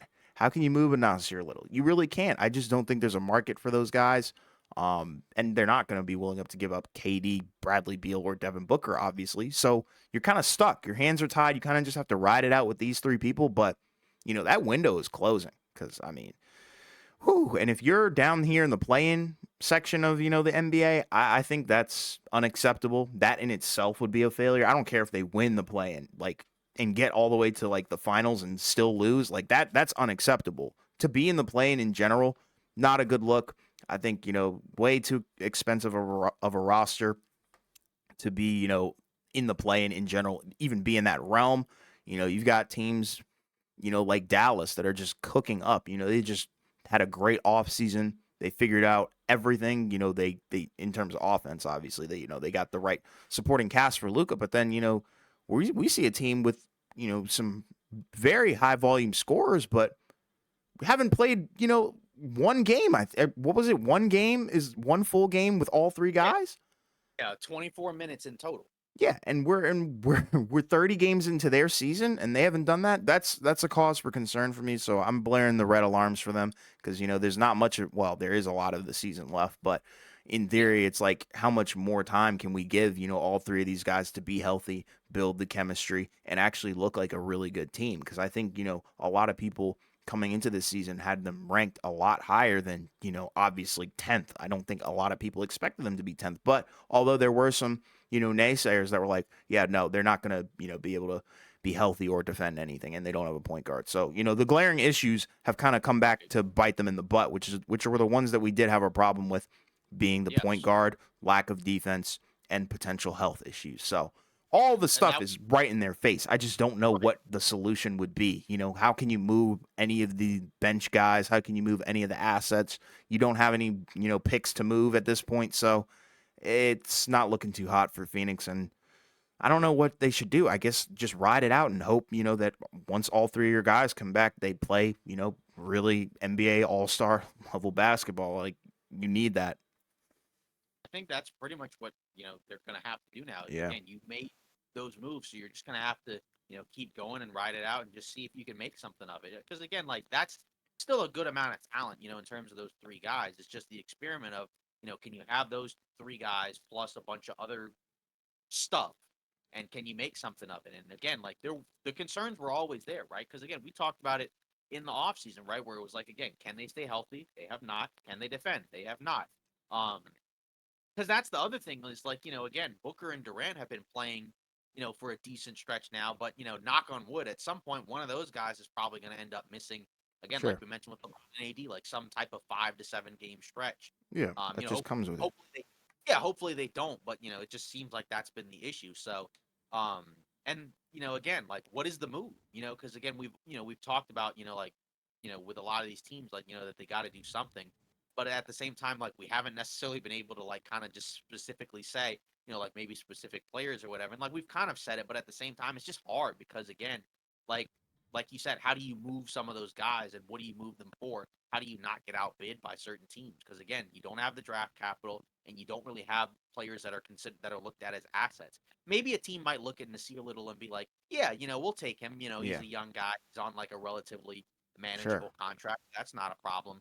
But again, he does, again, like just I don't know. Like I mean, you could get somebody, but I feel like there's probably some other teams that have other players where it's like, we have somebody that's a little bit better that may not be playing a whole lot, and we can use that to and we have an extra pick. Maybe we Yeah. have a second, maybe we have like a protected first or something, and that's where I think the other team will have an advantage, whereas I don't think the Suns do. But if they can get like a 20, 30 game stretch where they can all play, then that could also help. But, again, But hopefully still, it how many happens. games will they win? Because the defense, I don't think is going to change and get better. That's the main thing that I have an issue with. Like, okay, the health, that's one thing. I think that's out of their control. The Exactly. backup point guard, they kind of dug that hole for themselves. And same with the defense. But like the defense is something that is just I feel like is going to hurt them no matter what they do. Yeah. You just don't have the personnel because, Yeah. again, it was like when Vogel was, his last year in LA, right? Where they had, it was the first year with Westbrook. They had like a bunch of guys that were more offensive oriented guys. And the thought process was, well, because he's a really good defensive coach, he'll make them defend. And surprise, surprise, when you don't have good defensive players, your defense isn't going to be very good. So, Yeah. um, I think they had stretches where I think their defense was better, but that was also because they were playing more defensive oriented guys. And then when they were playing those guys, the offense was horrible, right? Like Right. I think their starting five opening night was like Westbrook, Kent Bazemore, LeBron, AD, and DeAndre Jordan, right? Right. So that's That's just a not that's a horrible offensive starting that's a five, right? So concoction, all right. right, exactly. So, they went a ways away from that and went smaller, right? But then the defense was much worse, right? Like at one point, AD was out and they were playing LeBron at center, and Yeah. like, that no, just don't do Yeah, that, yeah, please. yeah, and When and what do you know? The especially, parallels are crazy because Durant is out yeah, here playing center at times. right, Unacceptable.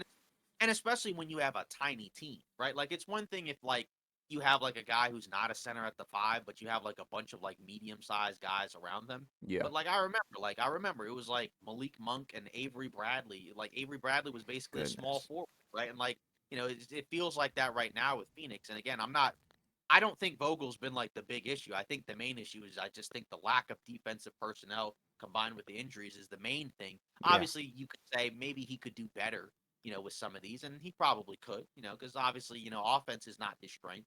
And they've been kind of, middle of the pack offensively, right? They have some good offensive assistants, I think. yeah, But still, either way, it could be better. But I just feel like the main issue is with the players. But then when you move on to Dallas, right? Like Dallas, obviously they got to be feeling solid. I mean, they unfortunately, they lost the next two games after that, right? Where they were up big against the Cavs, and then they blew a big lead right at yeah, the end. And then they also sat Luca because it was the second night of a back to back against Minnesota. gave up, almost 50 Anthony Edwards, so that doesn't help as well. So, Yeah, they're not yeah, so they're not sitting quite as good as they were before. But also, like you can say, well, they've had multiple guys out, right? Like, Kyrie has not played in a while, and they still don't know when he'll be back. So yeah, clearly, that injury was more severe than they were letting on, right? Because he's been out for like at least a couple weeks at this point, right? yeah. I mean, I like, think we're getting up to 3 at this point, like you said. yeah, so exactly. So I mean, obviously that injury is more severe than we thought. And they've kind of been able to keep it rolling just because Luka's that good. Because like say like when you look at the Suns compared to the Mavs, right, and it doesn't feel like there's like a big difference in terms of offensive talent. But then it's also like, well, Luka is basically like a big guard, right? Like he can effectively run your offense. He's essentially the whole system in and of Yeah, himself in a way. he is the And system. Yeah, right, exactly. So he can set guys up, for easy shots in ways that the Suns just they don't have that. right. Um, Now you don't have to get a Luca type player with Phoenix, but No, no, no, no. so with Dallas, you're good from the guard spot. It's just obviously if you're Dallas, you'd like to be a better defensive group. And that's just not going to happen with the personnel because they don't have like a lot of great individual defenders. They have some guys that are fine. Like Yeah, Exum, I think has been a revelation. That seems like that has been a terrific signing. Where not only is he starting, but he's also playing very well, and he's fit perfectly alongside Luca. yeah. Right, He's doing a lot. yeah, Lively obviously has been pretty good. As the starting center as a rookie, Derek Jones Jr. Right, as an athletic forward that helps. Grant Williams, he's been not as good as of late, but overall I think that was still a quality signing. Yeah, he helped him Um, early on in the season. I thought. exactly, yeah, and again he's still been relatively fine. I mean, Yeah. again he's primarily a guy that takes three, so his offense is going to be up and down, but he does other things I think enough to where you feel fine. Yep. Signing, I don't think there's any complaints there. Mm-mm. Tim Hardaway Jr. right has had a resurgence, so that helps as well. And the thing, but I will say, unlike say Phoenix with Dallas, it's kind of like with these other teams where they do have the flexibility to maybe make some type of move, where Mm-hmm. like depending on how they feel about the team as a whole, they could say, hey, let's take like a Tim Hardaway Jr. Let's take, even though he's been a big part of their team, maybe you feel like he might be a little more expendable, right? So maybe you move him. Maybe you move like like throw in a Rashawn Holmes, like in terms of like that salary filler or one of their other young guys like a Hardy or even a Josh Green who hasn't been much of a factor this season. I think mainly because of injuries, but still he hasn't been very good. Yeah. So you could talk yourself into like, hey, maybe we can move one of those guys for some impact guys, right? Maybe you could get like a big time, not big time, but like a better option as a forward. Maybe they're the team that decides to take on like a Jeremy Grant or like a Boyan Bogdanovich or somebody like that. Just one of these guys, that could help them, at that wing spot and I think then you got something there where it's like that could be a team that could make like a run towards the Western Conference Finals. You know what I mean? Like They're so because you intriguing. have Luka, huh? They're so intriguing. Yeah, exactly. Because you have a guy who's a top five guy, especially when on any given night. Yeah. You could also say on any given night he could just be the best guy in the league. I think there are You know, times. I think for sure, and it's like exactly. I don't know. Like the way that I look at the Mavs, I think they're in a unique situation. Like I said, they're very intriguing because I think the more that he can do offensively, I guess like the more leeway they actually have to make a defensive move at the deadline. Because I don't think we've ever seen Luca be, this offensively wired in. It seems like he's like we know that he's been dominant in years past, but I feel like he's legit figured out the NBA. I don't know if that makes sense what I'm trying to say, but it seems like he has it Yeah, figured out to the point where right. he's borderline unstoppable at He's gotten times. better. He's Exactly. gotten He's better. gotten better, which I don't think a lot of people thought that he could get any better, in terms of On it. a lot of the stuff in his game cuz he's dropped triple double. We've kind of seen it all from him, but he continues to show us even more. So, this version of Luca, I think, is one of those where, you can take that approach of, okay, you're cooking, we're cooking. Now let's get the defense straight. And then now we can be a championship contender. So that's kind of the way that I feel about Dallas, especially after this game. Exactly, because that's the thing is you already have the superstar. Yep. You have a solid number two or Yep. whatever you want. In Kyrie Irving again. We'll see how dependable he is. In terms of just being able to stay healthy, because that's been Sure. an Achilles heel of his. Agreed. Unfortunately, but you do have like some solid options out there. It's just the question is, can you get some more defense in there? And if you can, like I said, that's where the ceiling is higher, and you have the potential to make a run in the Western Conference, right? Because as long as you have the superstar with the solid team around them, right, especially one that can play both ends of the floor at a good level, you have the potential to be a championship team. You Yes, need, sir. yeah, like I mean, and again, like maybe we'll get to a point where you don't have to have that type of guy, but I mean, like for right now, I still think you do, and you have one in Luca. He is a legit top 5 player that on any given night can look like the best player in the league, and when you have that plus good quality players around him, you can win a title. Yeah. And not a lot of teams that can say that we have that type of player. Yeah, for sure. Yeah, so I mean, yeah, in terms of the Christmas stuff, I mean, like, again, I think it was kind of up and down where like, there were some games that weren't quite as good. Um, but, again, like it's always kind of interesting to see, these teams match up, on Christmas because again, that tends to be a big day for the NBA. I know ratings wise, I know it kind of got trounced by, football. I think Yeah. yeah, I believe the most watched game was Lakers Celtics, which isn't a surprise. I think that was at maybe like 5 million viewers or something, and I think Yeah. the football game like 27 or some Yeah. wild number Football like took over Christmas. I couldn't believe it. right. So it feels like that's kind of been the case now, but regardless, either way, I mean, I don't really have too many complaints, because again, it's like, it's a lot of games over the course of a day. Yeah. Um, Either way, there's always at least like a couple of games that tend to be really good. And again, like in terms of like what you think, which one you thought was the best one? I mean, like, what do you think? Do you think it was Hmm.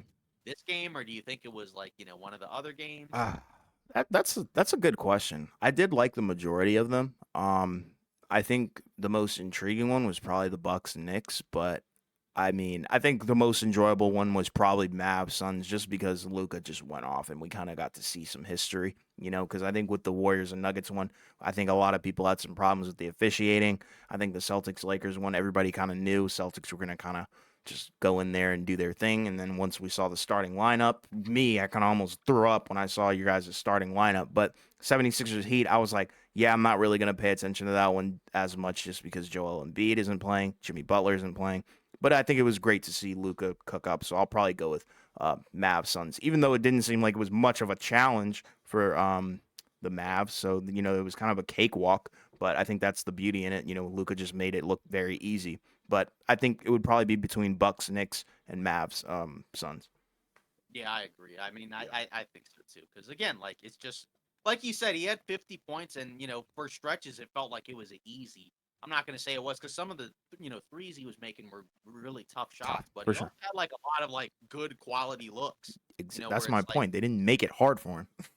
right. So yeah, I mean, yeah, I mean he is what he is. I mean he is a terrific player. For sure. That seems like he has taken his game to another level. And again, if you're Dallas, that's a good thing. That's a good sign. In terms of like that your young superstar has taken a leap. Because Yeah. again, we were kind of wondering what was going to happen. Going into the season after last year, where last year was kind of an embarrassing season for them. Where they were in the Western Conference Finals the year before and then didn't even make the play in. Yikes. So, but now it feels like that they've course corrected, and so now they're on a much better path. So, Yeah. we'll see how it continues to go. But so far, I think you got to feel at least relatively good about that team. Absolutely. Yeah. So now, we're gonna get into some news and rumors. So I guess we'll start off with one that isn't necessarily amazing. So the Detroit Pistons, they've unfortunately made history, right? They lost 27 in a row, now 28. They actually lost to the Celtics. They were in somehow they were up, by like almost 20 in the first half, Yeah. blew it all, tied it up to go into overtime, and then still lost. So that's, I mean, the reaction. I mean, they weren't at home, so that probably wasn't quite as like awful for as many Detroit fans there. But I'm sure if they were on the ones watching it on TV were probably like, oh goodness. Yeah. So but they now stand alone as they've lost the most consecutive games. By a team in a one NBA season. I think there was like a 28 game losing streak. I think by the Sixers a few years ago during that tanking stretch, but that was like between seasons. But this is all in one season. So yeah, this is bad. Like this is I can't even understand it because again, I do feel like that there is some level of decent talent on this team, but like, for whatever reason, they have not been able to put it together. And they've had a couple of stretches, where in these last couple of games where they could have won, but unfortunately they couldn't close it out. I mean, Boston, that's a tough one because, I mean, you're talking about, the best team in basketball right now, even though there were some, even though Jalen Brown was out, um, but still, like, it's like that's a tough one because you could have won that one. And then obviously the Brooklyn one is tough because that's not as good of a team. Um, and it just you and then you feel for the fans, right? Because I remember I watched the fourth quarter of the Nets Pistons game, and like it felt the atmosphere. It felt like a Game 7 type of Yeah. atmosphere in there with the fans because they were cheering, they were getting excited, watching their team potentially close out and win a game. But then it's just then they lost, and it's just like I don't know what the deal is. Again, like I mean, part of it obviously I think is some of the guys just haven't played well, but then it's like you look at Kate Cunningham, he's been really good in these last few games. Yeah. He had 41 and played all of the second half. Yeah, he's been Um, frying now.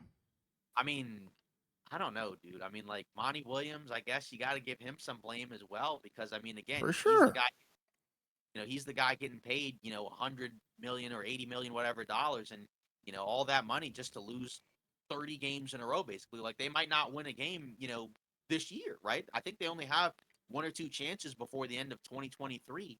So I mean, it's Yeah, you're just like, right. yeah.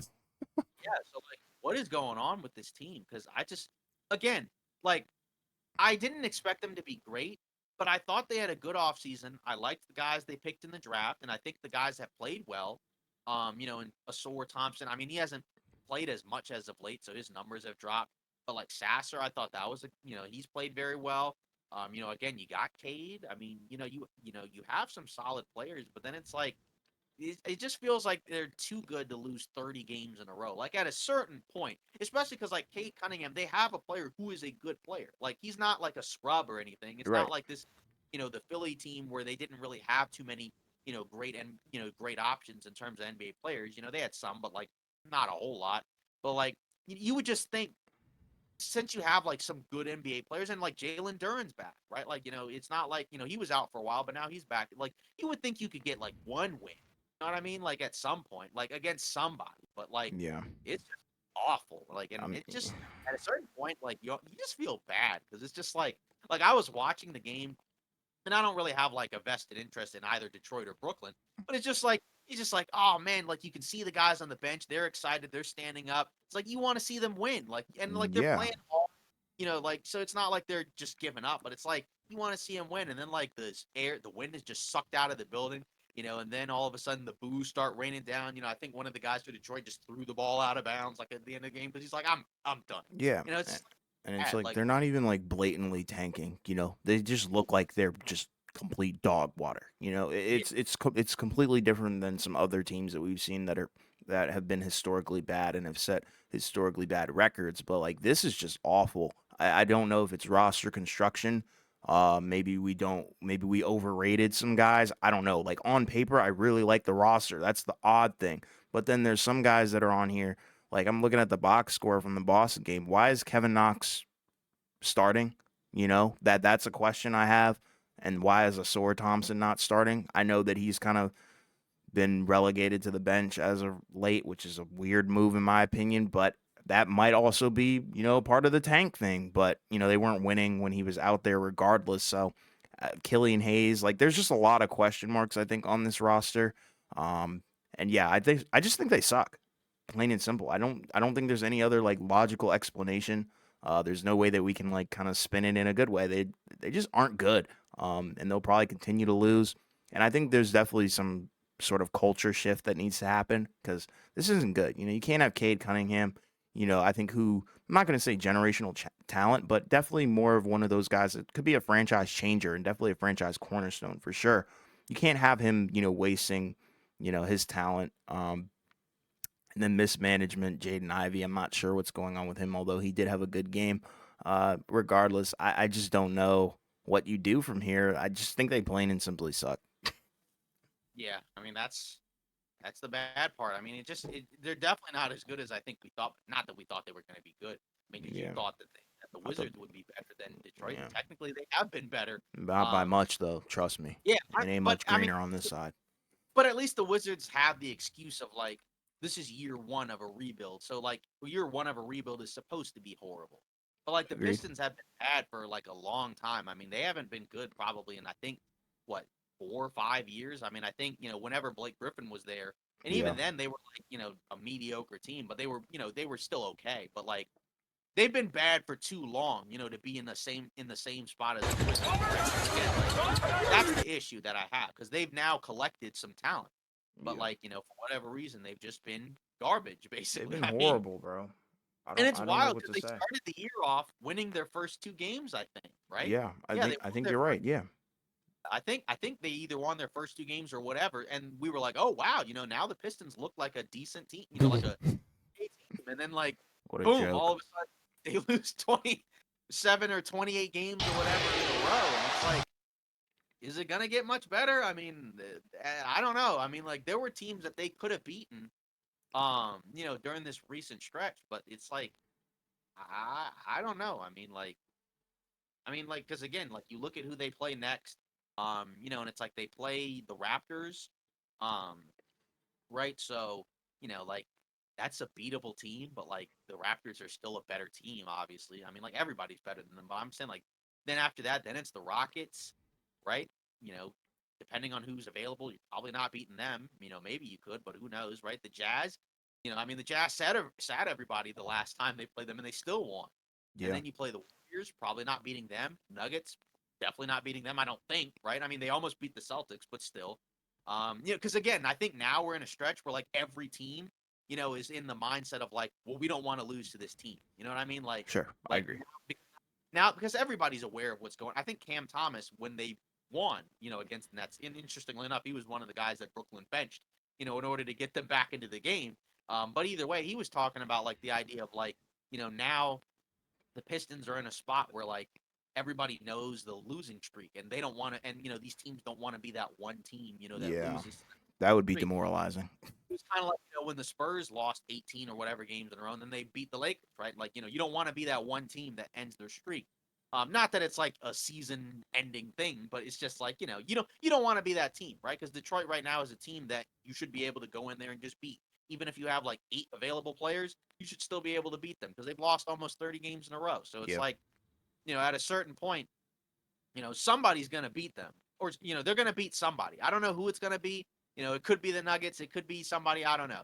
But I feel like like he's going to be a top tier team and they're going to get I clowned. think it's I think it's going to be like one of those good teams where Yeah. like Agreed. they're going to take the night off, and like the Pistons are going to play hard and they're going to be like, oh my goodness, we could actually win this game. Yeah. Um, That's how the you know, script is going to go, I because think. like again, they almost beat Boston, because Yeah. Boston pulled around, for a while and then kind of locked in, and that lets you know how good they are. But just like in general, right? Like I mean, they fooled around, played with their food, Yeah. and it almost cost them. But and somebody's going to do that, except it's going to end up in a loss. I don't know who. I'm not predicting. But Yeah. Agreed, though.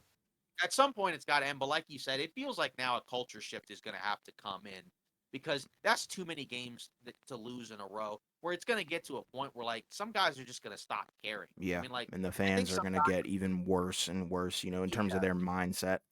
right. Like we already have fans chanting "Sell the team," Right. right? And All the that's not a good hear that. sign. Trust Yeah, me. you can see the frustration on a lot of players' faces because I'm not accusing the players of not caring because I think Right. like by and large they've tried to win these games, You can tell right? Cade cares based on his post game remarks. Right, and like yeah, exactly. He's put a lot of the onus on himself, which is great to see from your number one pick, who's supposedly I guess the leader of your team. Yeah. But at the same time, like something's got to give, right? Because again, like you can't go in there and just lose that many games in a row, and like just be okay with where you're at. I'm not saying anybody's okay with it, but like it just feels like something's wrong, like where it's like something's got to change.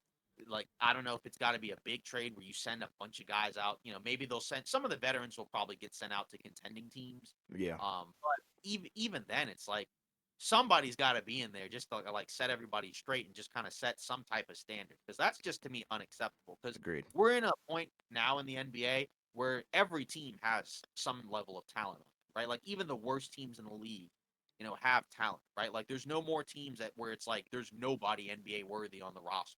Yeah. Like I the agree. teams are too good to lose that many games in a row. So that's got to change. Yeah. I mean, hopefully it does, but and then you also factor in even like what do all this losing just for again like most people aren't too excited about the guys coming into the draft. No. I mean, not that, and it's not like their careers are already going to be planned out, but like just as of right now, nobody's really excited for any of the top tier guys right now. So Yeah. it's just like like it's funny like even with the G League Ignite thing, they were putting out an article about like how they haven't been that impressive this season. After we had talked about in a previous Yeah, episode it's about how wild. we felt like something's going on with the G League Ignite. Um, but either way, Uh, um, yeah, it's not good. It's a bad look. It's got to change. And I don't really know what else to say about it. It's just keep it moving, and it's just like hopefully they get a win at some point. yeah, I'm Like praying for it. they need the wings. Like, you know what I mean? Like they Yeah. need the free wings. Oh, yeah, for Like sure. like at a certain point, like, the wings are just kind of sitting there in the fridge or freezer or whatever, just like, That's collecting crazy, ice man. getting L done. It's just promo, not, L promotion. yeah, it's just not good. You know what I mean? Yes, sir. Um, and then moving on, into more stuff. Um, I mean, again, same Levine stuff where it's like they talking about the Yeah, market where it's just they use the word barren, which is an interesting word choice. The market is that's pretty barren. good. I like that. Yeah, the market is barren for Levine amid injury rehab. I mean, that's an interesting word choice, but Okay. um, regardless, Yeah. I mean, it's not a surprise. We've talked about it before. He's got a huge contract. He's got an injury history, and he doesn't seem like the type of guy where he alone can elevate your team from one tier to another. He maybe you could say like he's the final piece, but again, it's like if he's the final piece, that means you're sending out stuff that you don't care about, to bring him in. You're not like doing like a lateral movement type of thing where you're sending out solid players for Levine. Right. I just don't think a lot of teams right now are able to do that. We'll see where this goes, but again, I feel like that's just not a surprise to me because we talked about it with the Bulls, where I think one of those other guys will be more likely to get moved than Levine. I mean, I think the Bulls will try just because again they've been winning more with these other guys, so I think the thought process has probably shifted to let's get something back for Levine, even if it's not great. Obviously we want as much as we can get, but let's get something back for him and then kind of build from there. They've already talked about, now Lonzo doesn't feel pain in his knee, which is awesome. He's Big, still big not ups going to for play that. this season. Right.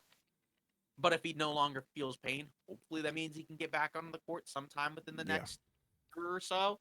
So, I heard he's going but to either start running in January. I think that was the hope. right.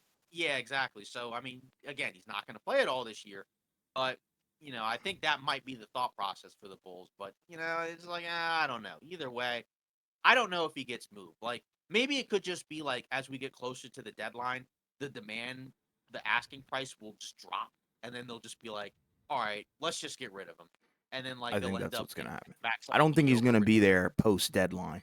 I think Okay, I think he'll be moved. okay, Just from based on the injury, them playing and winning a decent chunk of games without him, them looking good without him. And then the Lonzo news. I think there's just a lot of factors, and somebody I think will bite on it, but it's going to be like way below average price. You know what I mean?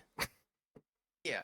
I guess the ultimate question is, do you know? Do you have an idea of where he might go, or you just think like he's just gonna get moved? Yeah, I know it's tough Yeah, he's because gonna it's get like moved. I don't know. I right. can't answer that, but I do. Yeah, I think he's going to get moved. I just don't know where. right. Yeah, I feel like it's probably gonna be. I think that's probably the end result as Yeah, well. I just, like you said, I don't know where either. I'm not gonna pretend like I have inside yeah. information or anything. I'm not Somebody's gonna. gonna buy in on it. I can already feel it Yeah, though. exactly. Yeah, yeah.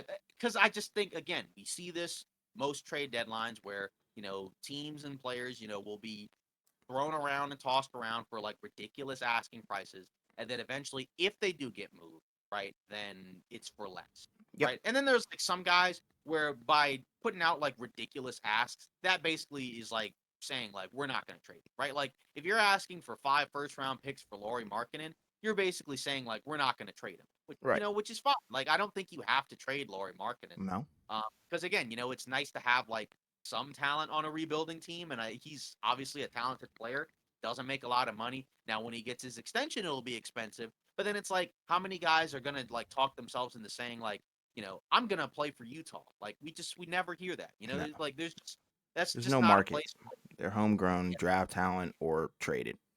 It's just not a place that a lot of players are, historically have been all that interested in going to, right? Like obviously you don't have a choice if you get traded, but like in terms of free agency, like when was the last time somebody signed with Utah like as a major free agency signing? And I it was can't like, remember. yeah, Mike Conley, I guess, but like, well, but I think that was a trade or sign and trade or I think it whatever, was right? a sign and trade because But I obviously, just don't remember a top tier guy ever really going there. In free agency. and he's not like a top tier guy Exactly. anyway. Like he was he was still good, and he's still good now. But like he was no longer like a top tier guy. Yeah, And I don't think he ever was. But like he was no longer the same player. But either agreed. way, like just in general, like again, the two guys they had, they're gone. And one of those guys, was pretty open about, or I guess I don't know if he publicly said it, but a lot of people around the league know and understand he was not very comfortable being in Utah Yeah, playing there. In terms of Donovan Mitchell. yeah. So um, that's the main thing. So just to tie it back to the Levine thing, I do think he'll probably be moved. I Mm-hmm. just don't know where, Mm-hmm. and I don't know what, but I do think it will not be as much as what they've been asking. Same. Um, and then moving on, Woj has already said the trade deadline to have lots of buyers. Basically, he's kind of asserting the idea that like there's a lot of buyers, but not necessarily a lot of sellers. So he's almost kind of thinking that it might be more of like a quiet trade deadline. Okay. I feel like that was kind of what people were saying last year, and then all of a sudden we got like a bunch of. I mean, the day of the trade deadline wasn't really that crazy. We covered it. There were moves, but not like a lot of big ones. Yeah. But then it was also flanked by the moves before, where it's like Kyrie going to Dallas, Durant going to Phoenix, right? Like Yeah. there. So it's like right now, again, I think it's more so just teams aren't really quite ready to give up on stuff, and they are hoping that they can get more back for some of these guys. But as they go further in, they'll have an understanding of, yeah, we're not going to get back as much as we thought. Like hopefully we don't have another scenario because again, like remember, like Detroit reportedly had two Oh first god. round picks actually on the table for Boyan, and they didn't do it. So, Yeah. yeah, That's well, a hopefully, fat L, man. yeah. And then moving on. Speaking of Detroit, Pistons targeting free agents. Pascal Siakam, Giannonobi, Tobias Harris, Miles Bridges, according to Shams Karanya. I don't know if any of those guys are going to go there. Um, No. maybe. I mean, I mean, I guess like Bridges and like, the other guys that you mentioned, but like, the stars, I don't know. I don't know. Yeah, not the stars, but Yeah. like, I mean, with Siakam, I feel like it's probably more likely he'll get traded Yeah, somewhere. You agreed. know what I mean? More so than like he just leaves Toronto in free agency, and unless Toronto just doesn't trade him. Oh god. Uh, yeah, exactly. And then That'd be a whole nother conversation. Tobias Harris. I mean, I don't know why, unless it's like a 2-year deal. What the point of that would even be? Yeah, I don't Um, understand. Miles Bridges, I think he's from that area, right? If I'm Yeah, not mistaken. he is from Yeah, Detroit, yeah. yeah, exactly. So that would be like I guess a homecoming signing, I guess, of sorts. I guess. And there's been some thought process that Charlotte may not bring him back. Heard that, yeah.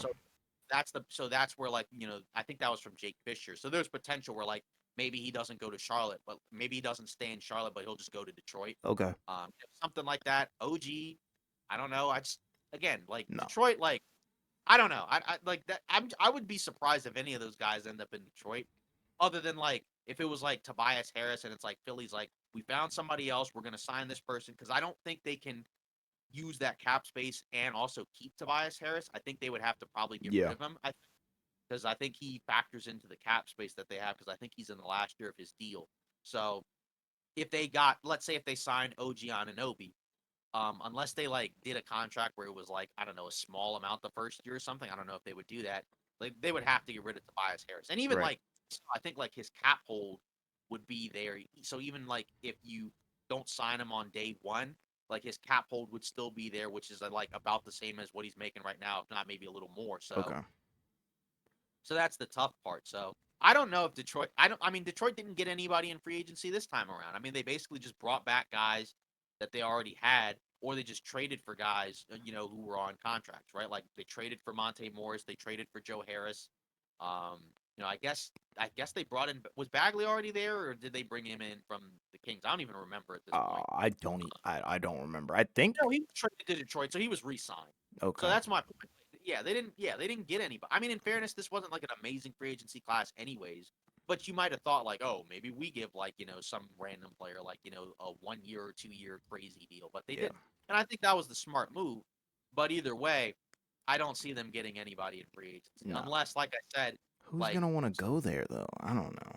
again, like it's not going to be a top tier guy. They're going to have if they're going to get a free agent, it's going to be because they overpay for a guy Yeah. who's not like a top tier player. Like that's what's going to happen. It's not going to be them getting some star like Sure. and like what you would normally expect, in my Yeah. opinion. Agreed. Yeah, and then Celtics monitoring Kelly Olynyk according to Mark Stein. Um, So again, that's a guy, again, we've talked about Utah where like they have a lot of players that they could probably move.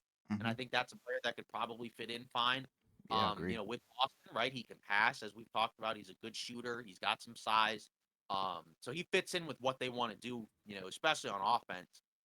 It's just again in terms of what they can move.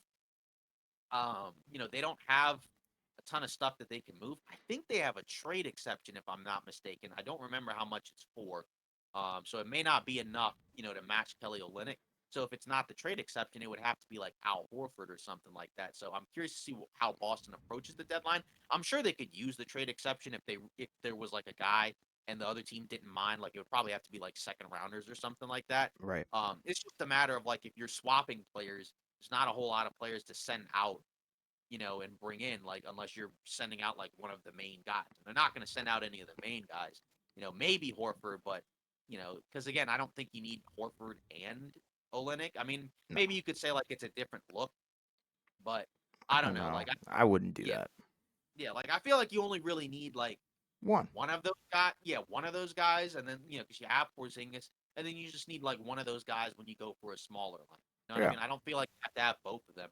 I think Olynyk is So a little bit more versatile, so I wouldn't be, too mad at them pursuing him. It's just a matter of also a what lot are they giving. younger. Yeah. Yeah, also a lot younger. Yeah. But but I do think Horford, he's a veteran guy. He's been in a lot of big series, so Yeah. that's.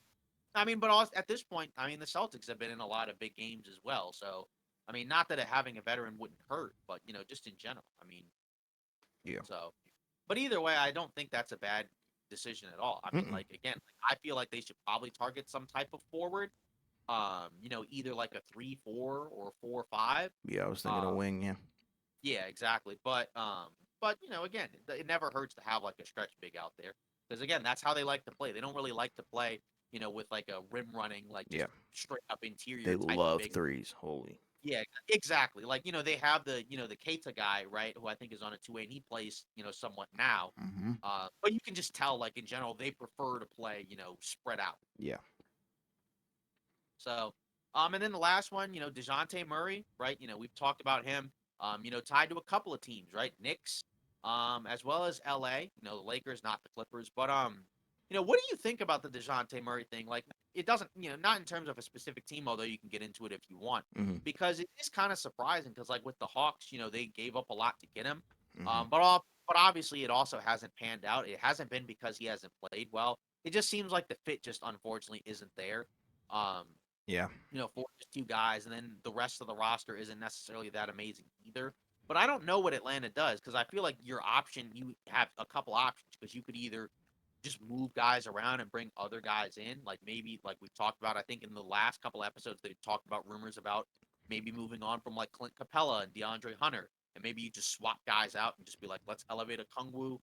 We already have Jalen Johnson in there, so let's exchange DeAndre Hunter for some other type of wing Yeah. that maybe like the contracts up or whatever. I don't know.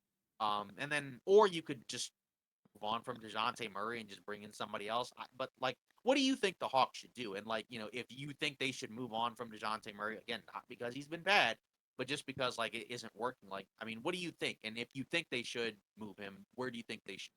What type of places do you think are ideal? Well, If you even think. it's like the Hawks. I feel like I don't even think they messed up. I think they just kind of got.